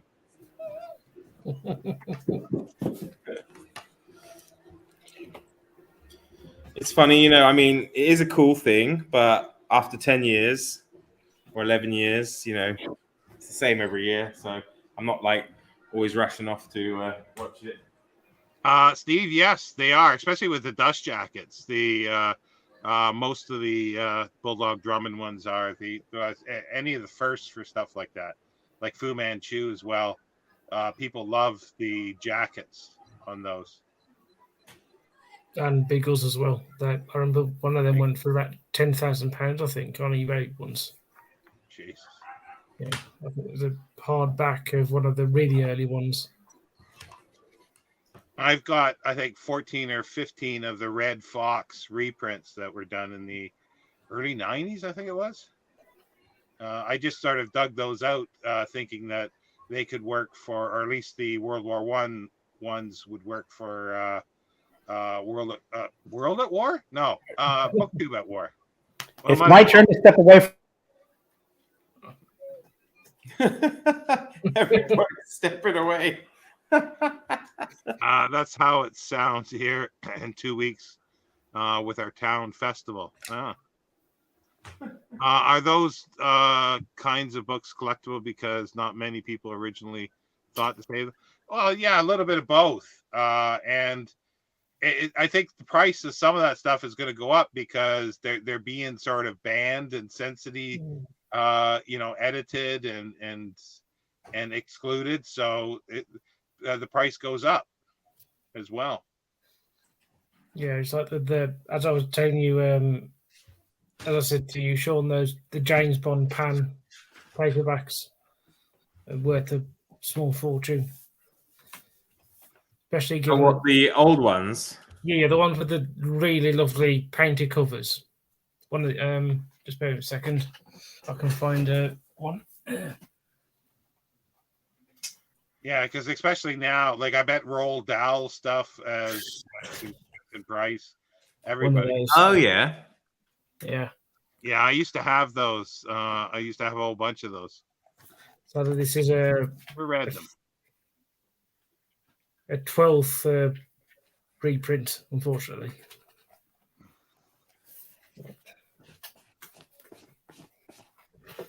Yeah, the pan books were kind of neat. I like the covers of them for a while. They're really cool.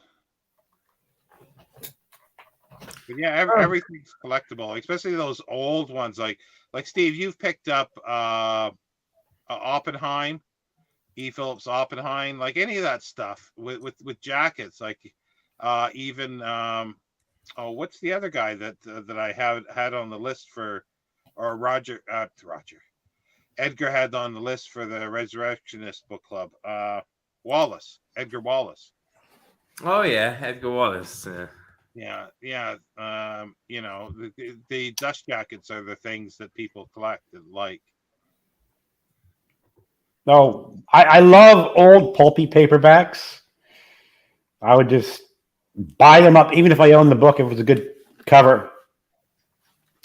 I did a video where I did the Dane Curse by Dashiell Hammett. Yeah.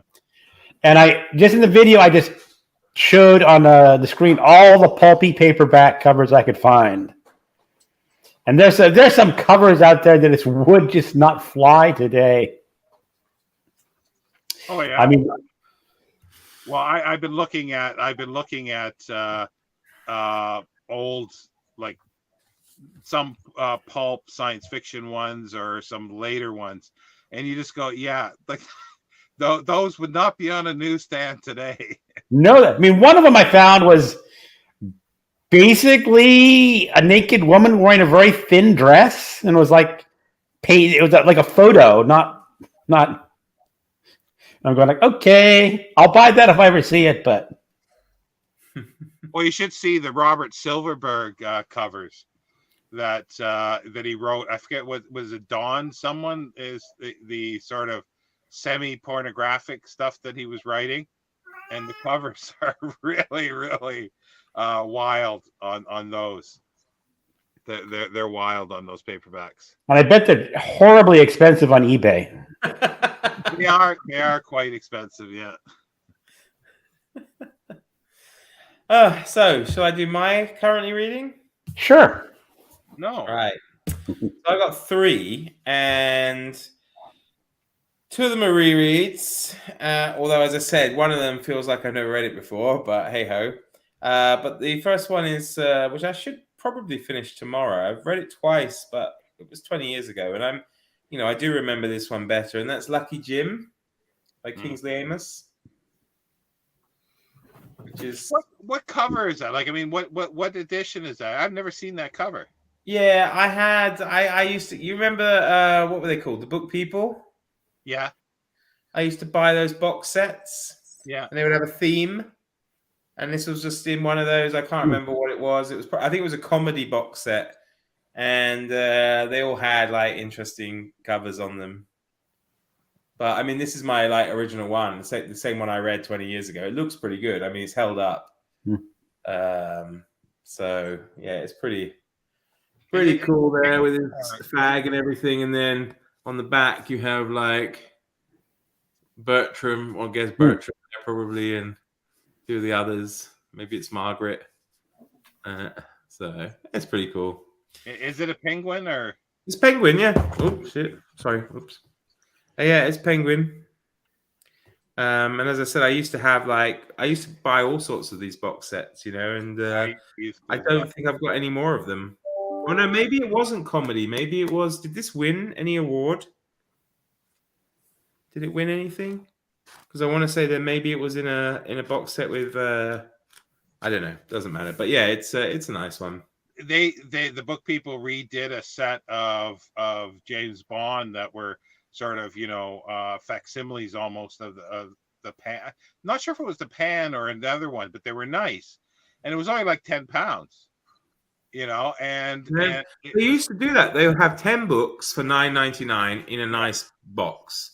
Yeah, they were really good. I've only got one complete in its box here, which is their 19 Swinging 60s collection, which is quite nice. It's got some 1960s swinging. No, sorry, it was called like the Swinging 60s collection or something like that. Yeah, so it's a book for every year of the 60s. Okay. Actually, I can probably get it. It is literally just around the corner. Hang on. Yeah, I loved getting their stuff, because when they went out of business, I bought a whole bunch, and I bought a set of. I was hoping it was back in the slipcase, but Colin Dexter's Inspector Morse, and it was like they were going out of business. It was only £3 for all the Inspector Morse books. No. And they had a whole bunch, and I bought a whole bunch of those. Like they were only like £2 or £3, and I like all these mysteries for like these 10-volume sets, and I'm going, yeah, I can't pass this up. So over the last 5 or 6 years, well, not recently, but I've been reading through some of those and just sort of getting rid of them. But I'm keeping the Dexter. I'm keeping the Dexter ones for sure. I love, the Book People. Yeah. What was that other book club? Where you choose 9 books from like £6 and then pay the small charge per month to pick another. I'm not sure that one. There was always a Bertrand Russell on philosophy. Oh, I'm not sure of that one. But yeah, the Book People have just reimagined themselves, I think, into books to home or something like that, or books to something. It's basically the same website. They went out of business and bankrupt, but I think they didn't. The problem is I have it complete. It's just that one is missing in the other room.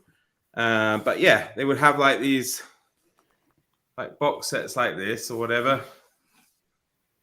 And so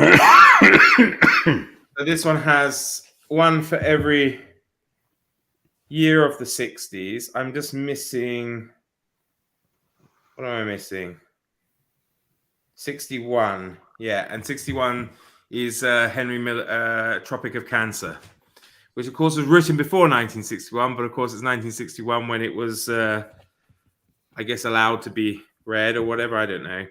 But that's in. I have it. It's just in a different room. But you know, it comes with. That's a bit dusty.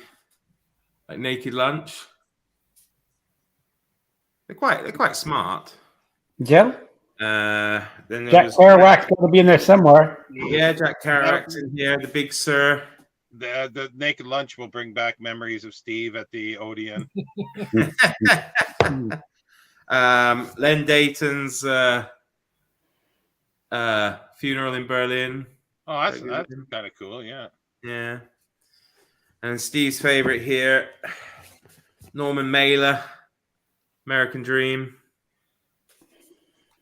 At 65, 66 is J.G. Ballard's The Drought. 67 is Flann O'Brien's, what is it? The Third Policeman. I like The Third Policeman. I had fun with that book. I've not read that one. And then there's Joan Didion's Slouching Towards Bethlehem. Oh, yeah. And then the last one is Papillon by Henri. Yeah, I just pulled that out because mine's a different cover than that, but yeah, I'm thinking of rereading that again. But they are great. I mean, I had unfortunately I don't have the box, but I do have most of the books. I just pulled a couple of them out from their adventure series. So I had like the 39 Steps, The Lost World.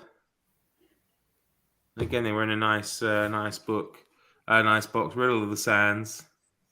I love that one.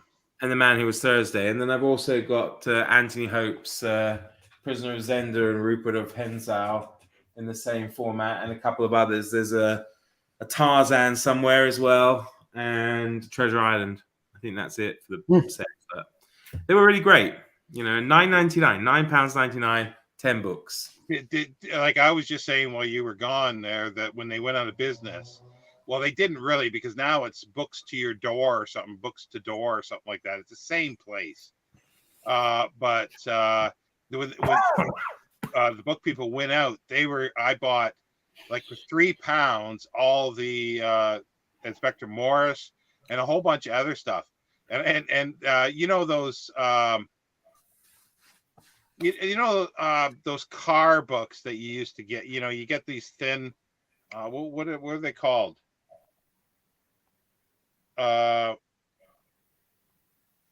They're how to fix your cars. Yeah. I can't remember the series, but they do things like they've got a Star Wars line that, you know, the Millennium Falcon, and they do Star Trek. So they had the one thing that they had a Klingon cruiser, but you had to buy 5 of them, but they were only 20p each.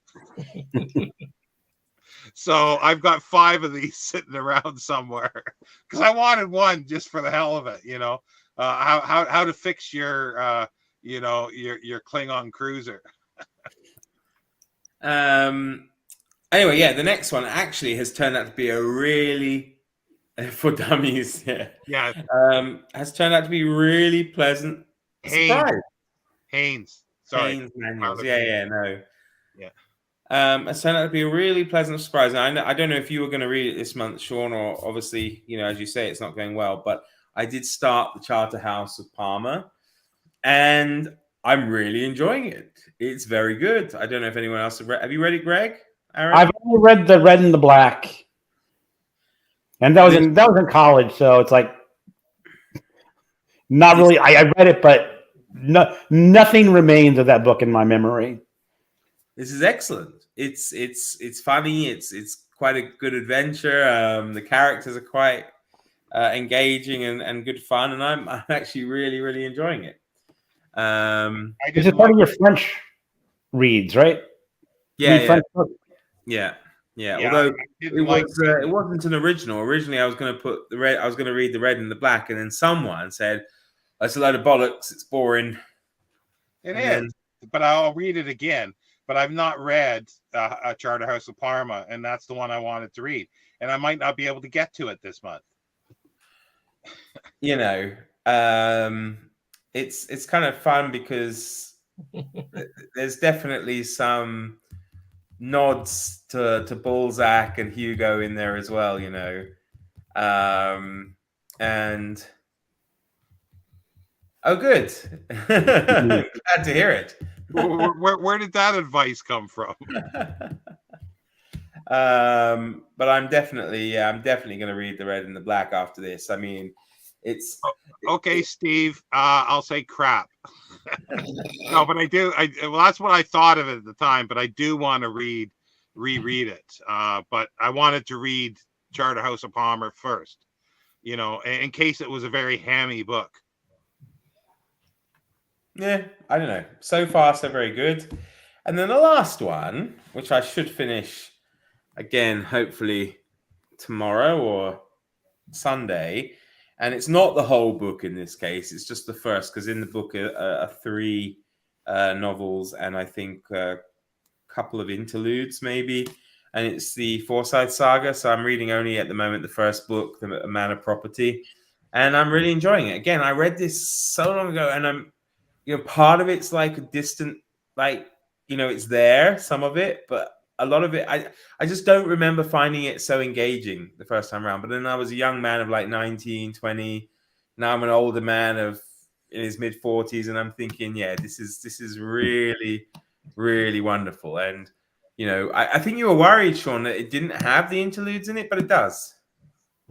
No. Yeah, I know it has the interludes, but there is a volume. There's one prequel short story that concentrates on Swithin Forsyth, which isn't in here. But and then there are a couple of short stories as well, because I went through the Delphi. Okay, but otherwise, so everything else. Maybe that's the book that I thought was after, which I've never read.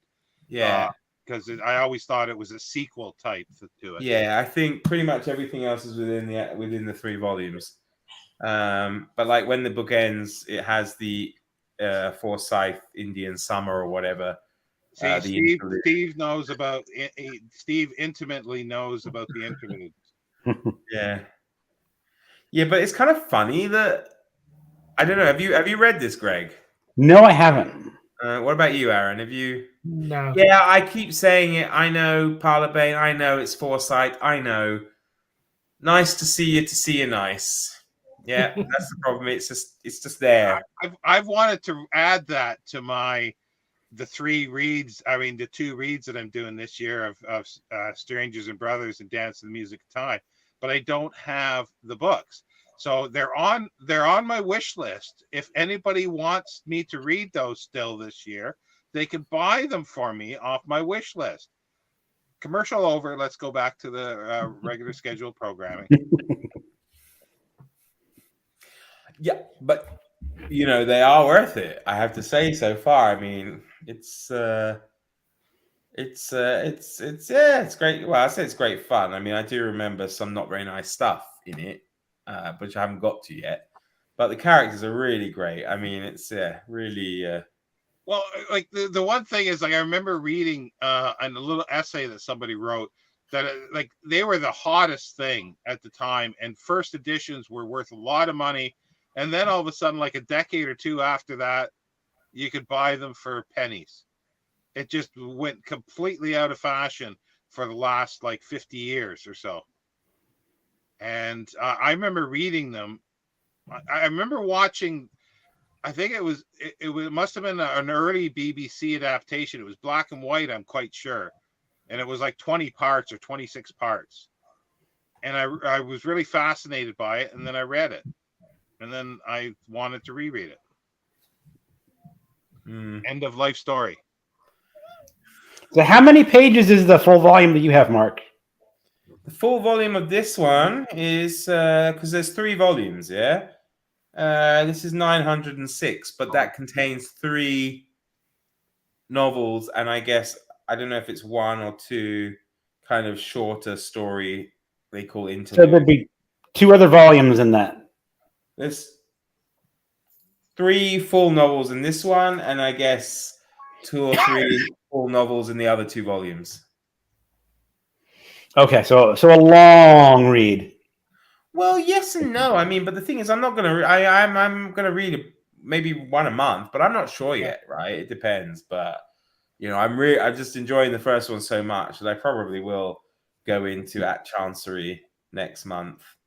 Yeah, that's what I was going to do. I was just going to add it on to the other ones once a month.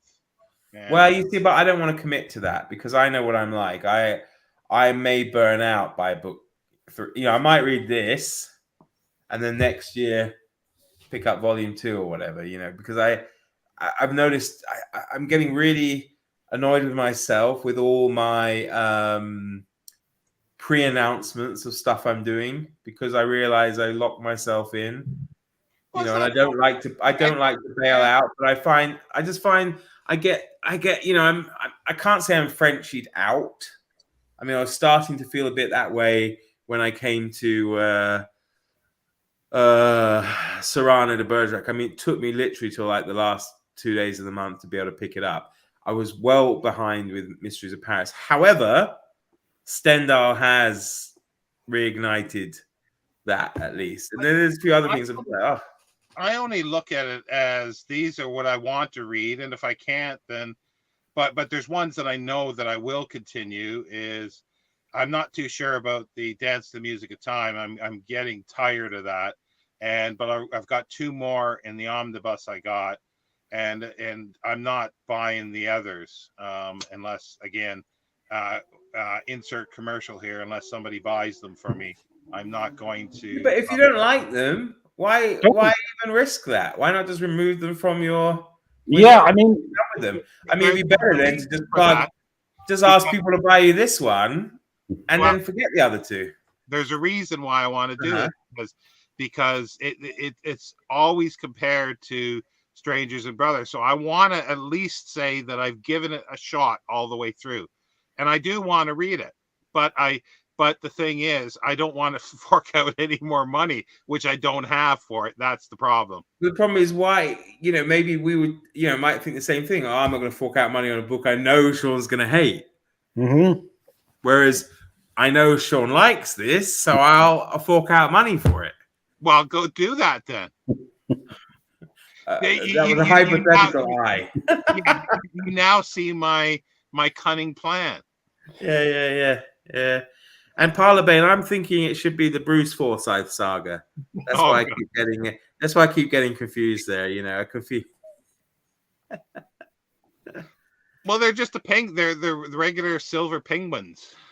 Well, yeah, but annoyingly, the 3rd volume is a bit different. Yeah, I noticed that. But you, Arron, you found a very battered set on eBay that had all the volumes the same. Yeah, well, they should all be the same. But they were at one point. Because the funny thing is, Zosha, the book hug, who's on Instagram, and she comments. We literally got these books the same day, right? Completely independent of each other. She posted, I'm like, you wouldn't believe this, like literally the same day I got them. And she had, volumes 1, 2, and 3. I don't know. That's probably too bright. Hang on. She had volumes 1, 2, and 3 like that, right? All the same. All 3 volumes. Fine. Me. Silver. Mm-hmm. And it's just annoying. But you can only get it with the silver one unless you hunt down through, secondhand. Amazon shows the first 2 as silver. The only difference was I thought on the front cover that it had a banner. No, there's silver on the back. Hmm. Oh. White on the spine. Yeah, it's their new style for them. Silver on the back. Silver on the spine. So these are the new style, are they? Yeah, that's where the modern classics. Right. So they probably haven't got around to doing volume 3 because because nobody's made it that far. Exactly. Well, Mark, they could just have a stack of the old in the warehouse, and the person doing the picking is going in at lightning speed, because they're times like pick it, Yeah. and then look at different colors. I don't care, not my job. Yeah, well, that's like the world of books that Mark was talking about, where you get ones that will say very good or no damage to it or as new, and you order that one, but they also have one that's good that says an ex-library. So when that happens, it's hit or miss because the person who's picking the book does not care. They just grab whatever's there. So somebody, I'll get the ex-library when I should have got the as new one. Meanwhile, the person who buys the ex-library will get the as new book. Which that explains when I ordered last New Worlds November. I ordered like some anthology of the Road to Science Fiction, and it said like new. And I open it up, the spine is cracked, and there's annotations and underlining, and I'm going like, that's not like new. So yeah, I think that's what it is. But I've now I've trained. Well, I haven't ordered for a long time, but I used to order quite a bit, and I trained them there, and I get the same person, and I always ask for the same person. And she just emails back. She knows exactly if they to send a message to say, make sure get this correct, or if they don't have their copies, they just refund me money immediately without question. I know with World of Books, I showed Sean this, but I ordered some Simon Raven books, and this one is what I got. But the one I ordered was one of the black, I think it's Arrow books. They had black covers. So, mind you, I like the look of that though. Yeah, it looks fine, but it is annoying though, isn't it? When you think you're getting what you're getting because maybe you have a collection of that particular one. So, I don't know. Yeah, I like that. I like all my books. If you had like a series, all in the same format, same style, but almost impossible to do nowadays. Oh yeah, well it's like there's the Oscar Wilde mysteries, and I forget he used to be a politician that was writing them. And all the in hardcover, they're all the same size, and then he wrote the last book, and it's bigger. Yeah, I don't know why these people do that. It's like I was so annoyed with because I wanted to repurchase John Julius Norwich's Byzantium. Yes, I know. I'm so jealous, Greg. I tell you, put. I don't make many requests, but if you make a will, you could at least will those. Given how bad your cough is at the moment, you could at least will those 3 books to me. Well, he keeps saying that to me too, and the next thing I'll know is he'll say he'll send me some food with some poison in it, and once I write a letter, Parliament the rescue again. We should be like doing this for our friends on BookTube, because we know at least we're the ones who's going to appreciate it. Like, just think a lot of us, when we got away, someone's just going to come in, clear it all out, throw it away, burn it, whatever. Whereas at least this way you can say, Greg can write out a big long list. Okay, the Byzantium trilogy to book time with go to Czechoslovakia, right? Yeah, exactly. That's it. I'll pay the shipping.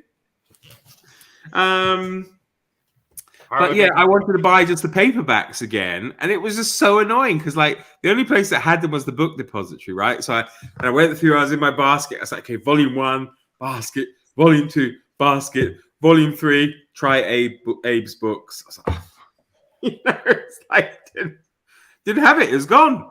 It was out of print. It's like, what's the point to have volume 1, 2 available and volume 3 unavailable? So that's it. I wasn't going to buy them. So to be honest, I would either like the ones you've got, but I think the ones you've got, they're first editions, aren't they? I believe so. They're quite pricey. These came out when I was working for Borders Books. Yeah.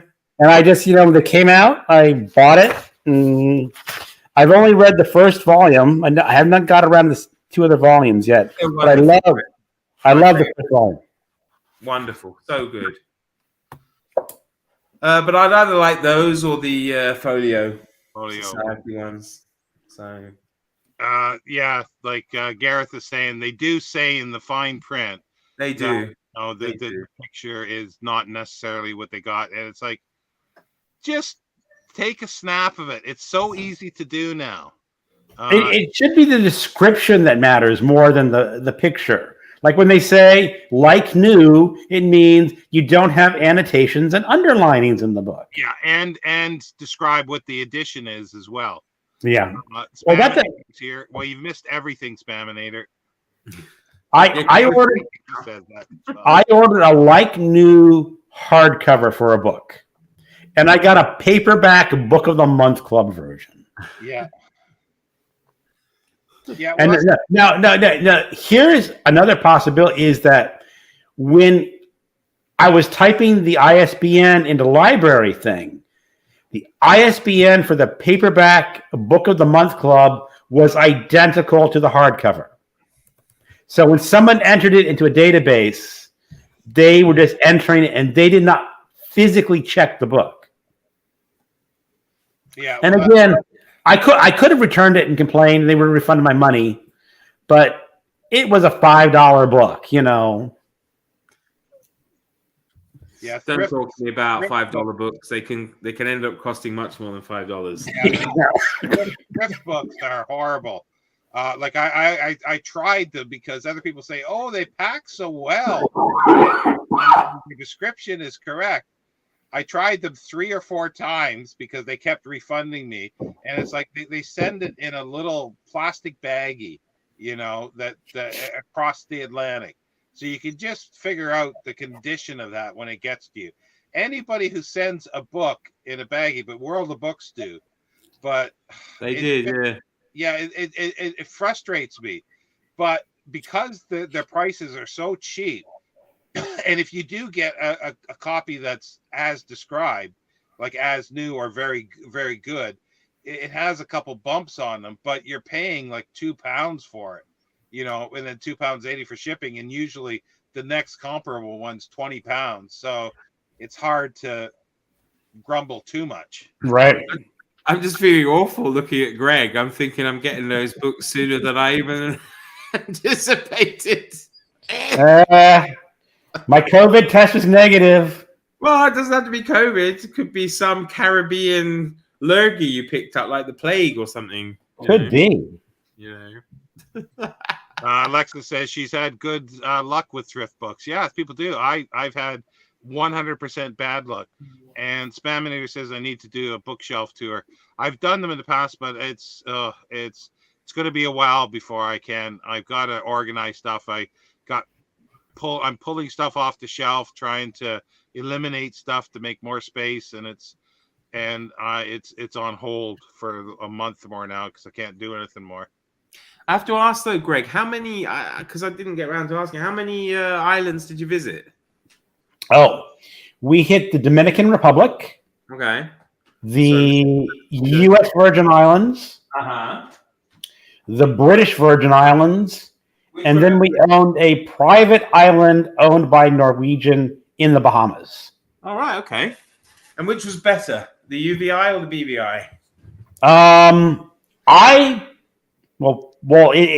can sort of describe it as like you have excursions on cruise ships, and the first port of stop was the U.S. Virgin Islands, and the second in the Virgin Islands. And my wife had read on a website or a YouTube video is that they had water taxis very near that port where you take it to an island, and they had a shuttle to this beach called Honeymoon Bay, which was supposedly fantastic. Sounds so romantic, Greg. You're old romantic.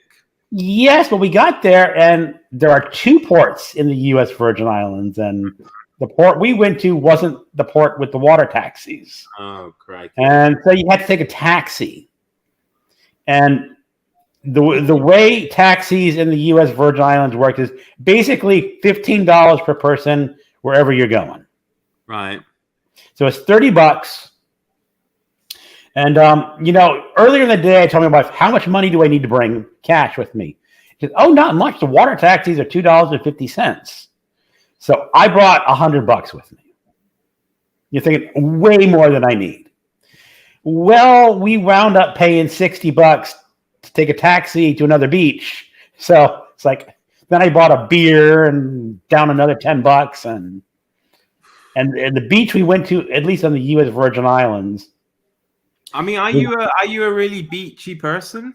No, but my wife is. Well, sorry, no disrespect to your wife, but You come need to the Czech Republic, man. $2 a beer. Forget the $10 a beer. $2 a beer, and the weather's quite nice in the summer. No beaches, though. Maybe one day I'll convince her. Says like every year we do what you do. This year we're going to Czechoslovakia and England. Yeah.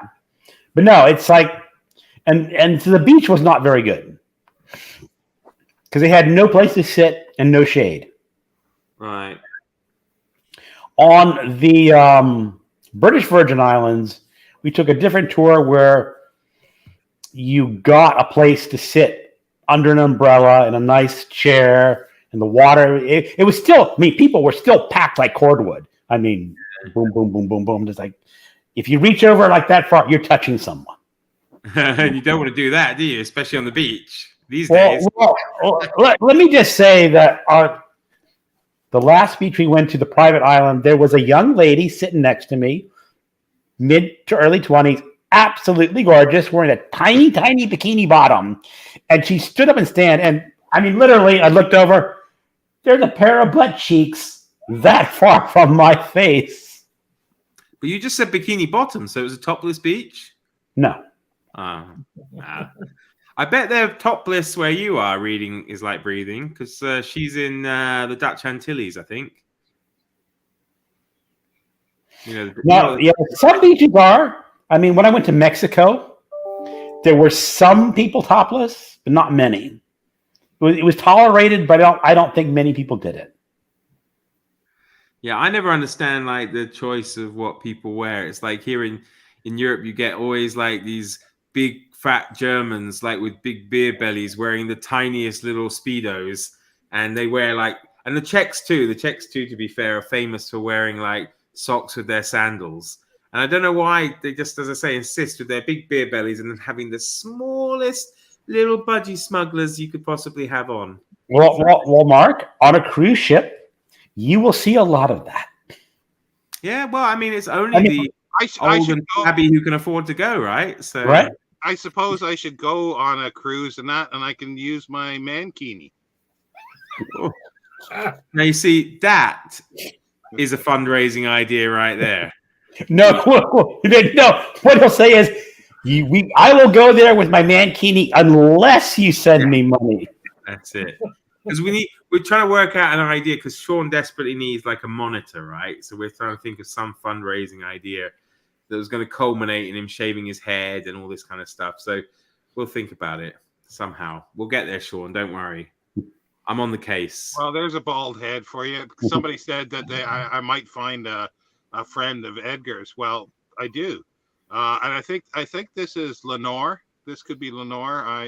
I sorted because I got about 4 or 5 of them and I've forgotten their names. The Bedford Ripper over there. And she's lost her bottom jaw as well. I think it broke in half. I stepped on it.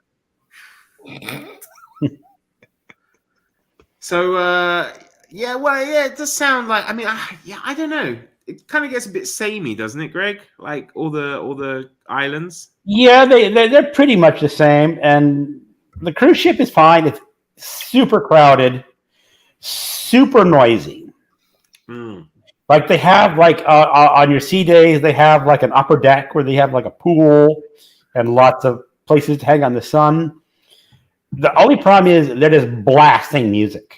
Yeah, I mean, and I like quiet, so we didn't stay up at the top deck where everyone was in their bikinis or man bikinis or whatever, all the mud flaps showing on everyone, But they do have a lower deck that's covered, and it was very quiet. There's a little bit of background music playing, but just where if you pay attention, you can listen to it. And down there is like mostly quiet piano music, maybe a little bit of vocals. But up the top deck, they were just cranking it, Well, I've seen these tours of these cruise ships that look like a city.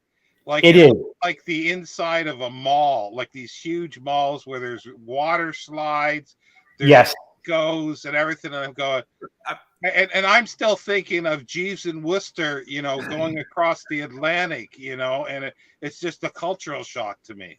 But they have, some of them even have like libraries on them and stuff, right? They do. You go.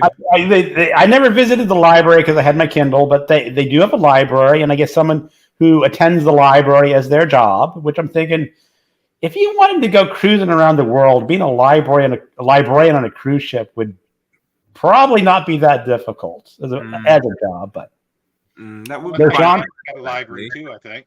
They had 19 decks on this ship. And had more than 4,000 passengers and 1,000 some odd employees. So there's not a whole lot of room. There's people everywhere. Yeah. Now, some parts are quieter than others. Like I said, the library probably, Yeah, you probably go down there, be quiet. How big was your room? Like, do they? I guess it depends on how much money you spend. But are there rooms that are just sort of you open the door and the bed's there and you sort of crawl into it? There have been rooms we've gotten small.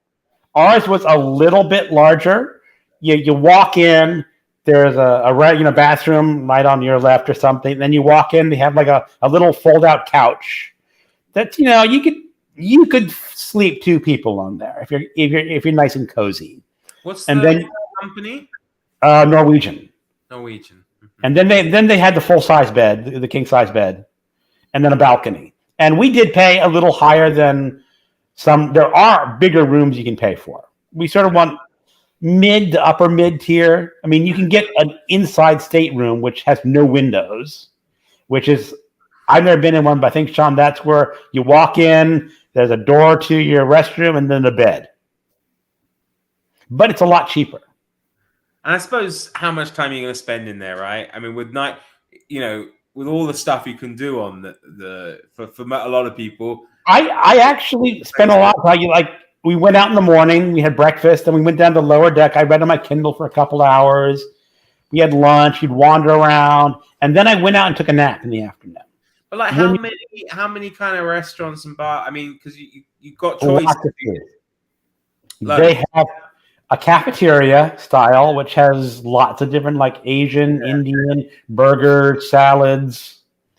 And then they have 2 or 3 main restaurants. They all serve the same dish, so you don't have to worry about it. But every night they have a new main dishes that you can pick from and some staples. And then they have like 5 specialty restaurants, which are an upcharge, like $49 or $59 per person per night. But our tickets included 4 tickets to these, so we got to go to 2 of the specialty restaurants. Right. And we went to a French restaurant where I had an absolutely fabulous pork chop. I mean, it was a top notch. And another one we went to was a Brazilian cuisine. You know about Brazilian cuisine?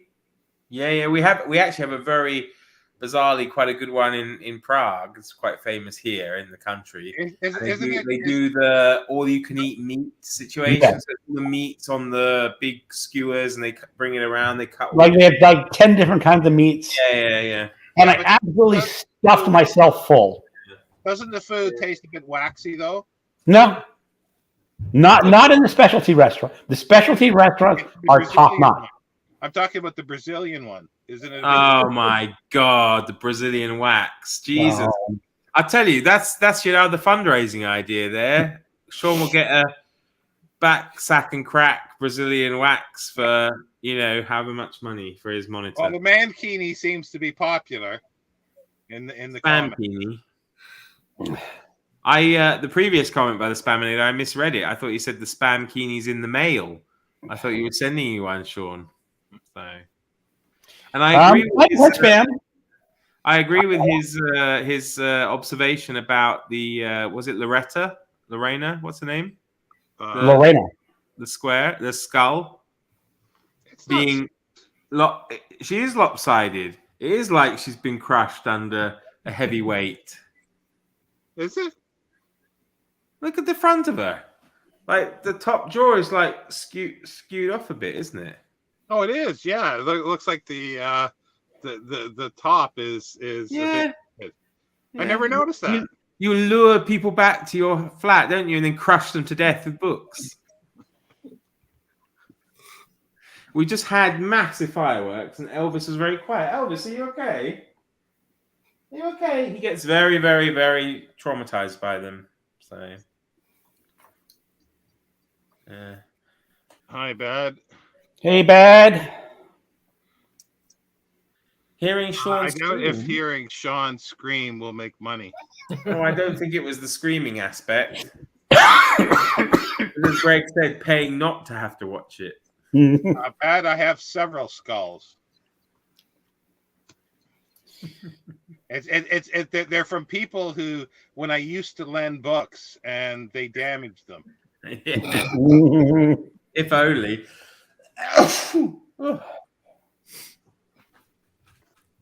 Oh, hello. Are you okay? Was it nasty fireworks? Yeah, I know. It's only 2 or 3 times a year, though. Yeah, I know. Come here. I could just hear Alvis saying, "I'm not a child. You don't have to talk to me like I'm demented." Well, how old is he in human years? Yeah, he's... What's 6 times 7? Not very good at maths. 42? Is that right? He's your age. He's about my age, yeah. We're the same age. 2 middle-aged bachelors sharing an apartment together. Can they get along? And That's one it. has the EU passport. And one has the EU passport, yeah. It's true. Yeah, you do. But, you know. Blimey, it's 2.5 hours. Yeah. That's it. Time flies when you're having fun. So, I was so tempted to actually broadcast from the pub tonight. But I remembered that we had this event and I didn't want to leave Elvis alone for the fireworks. So I think I'm going to give it a go. I think I will try. I've been wanting to do a live show with everyone in a pub. Yeah. There's just a couple of issues. Is that you have to make sure you're in a corner where you're not filming other people who don't want to be on YouTube. Yeah, but you're talking about America, right? Where, all this stuff. I'm pretty sure here in the wilds of Eastern Europe, I was going to give monkeys ass. So. And what about music copyright if they're playing music in the background? I won't. I'll go to the bowling pub. They don't play music there. Okay. I'm not even sure that's an issue because you could say I'm in a public place and they're playing the music. If you're talking over it, I think that's okay. Yeah, it depends on the pub. You might have to scream to talk over it. Yeah. But yeah, no, that's what we. It was last year, wasn't it, that we were trying, or was it this year that we were actually trying to figure that out? Yeah, I mean, I don't know. It's a green screen. I'll need a screen. Such beer drinking country that all the internet services provided in the pubs is actually called BeerNet. When you log in, your whatever free internet service. So yeah, it's not too much of an issue to do it here. It's just, I don't know. I guess it's part of me was like, I'd have to do it when I was on Sean's channel maybe, because I don't really like the idea of like being on my channel and my mum like logging in. Oh, Mark's got a live. I'll have a look. And there I am going, wait. Oh dear. Yeah, but she probably checks. Yeah, of course she does. I'm sure. Yeah, but I mean, checks my channel as well. Yeah, no, I'm sure she absolutely does. But yeah, that's true. We'll have to get Arron to host one then. For now, while he's still small. Spaminator's asking, how is everybody coming along with Horror Mayhem? I finished 2 books and a short story, so I'm moving along. Well, I read one.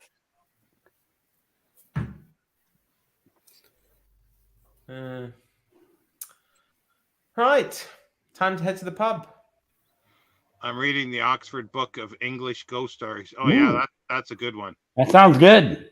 Yeah, no, there's the Victorian one that's really good, and then there's just the English one that's more 20th century, and they're both really really good. And I always forget where's Parlerbane. He'll probably tell me I can't remember the editor his name, but he's a really good editor. It's Bob. But yeah, thanks everybody for stopping by. We'll end it here, and do stop over at Arron's channel. Once this goes up, I will have a link to everybody's channel except one.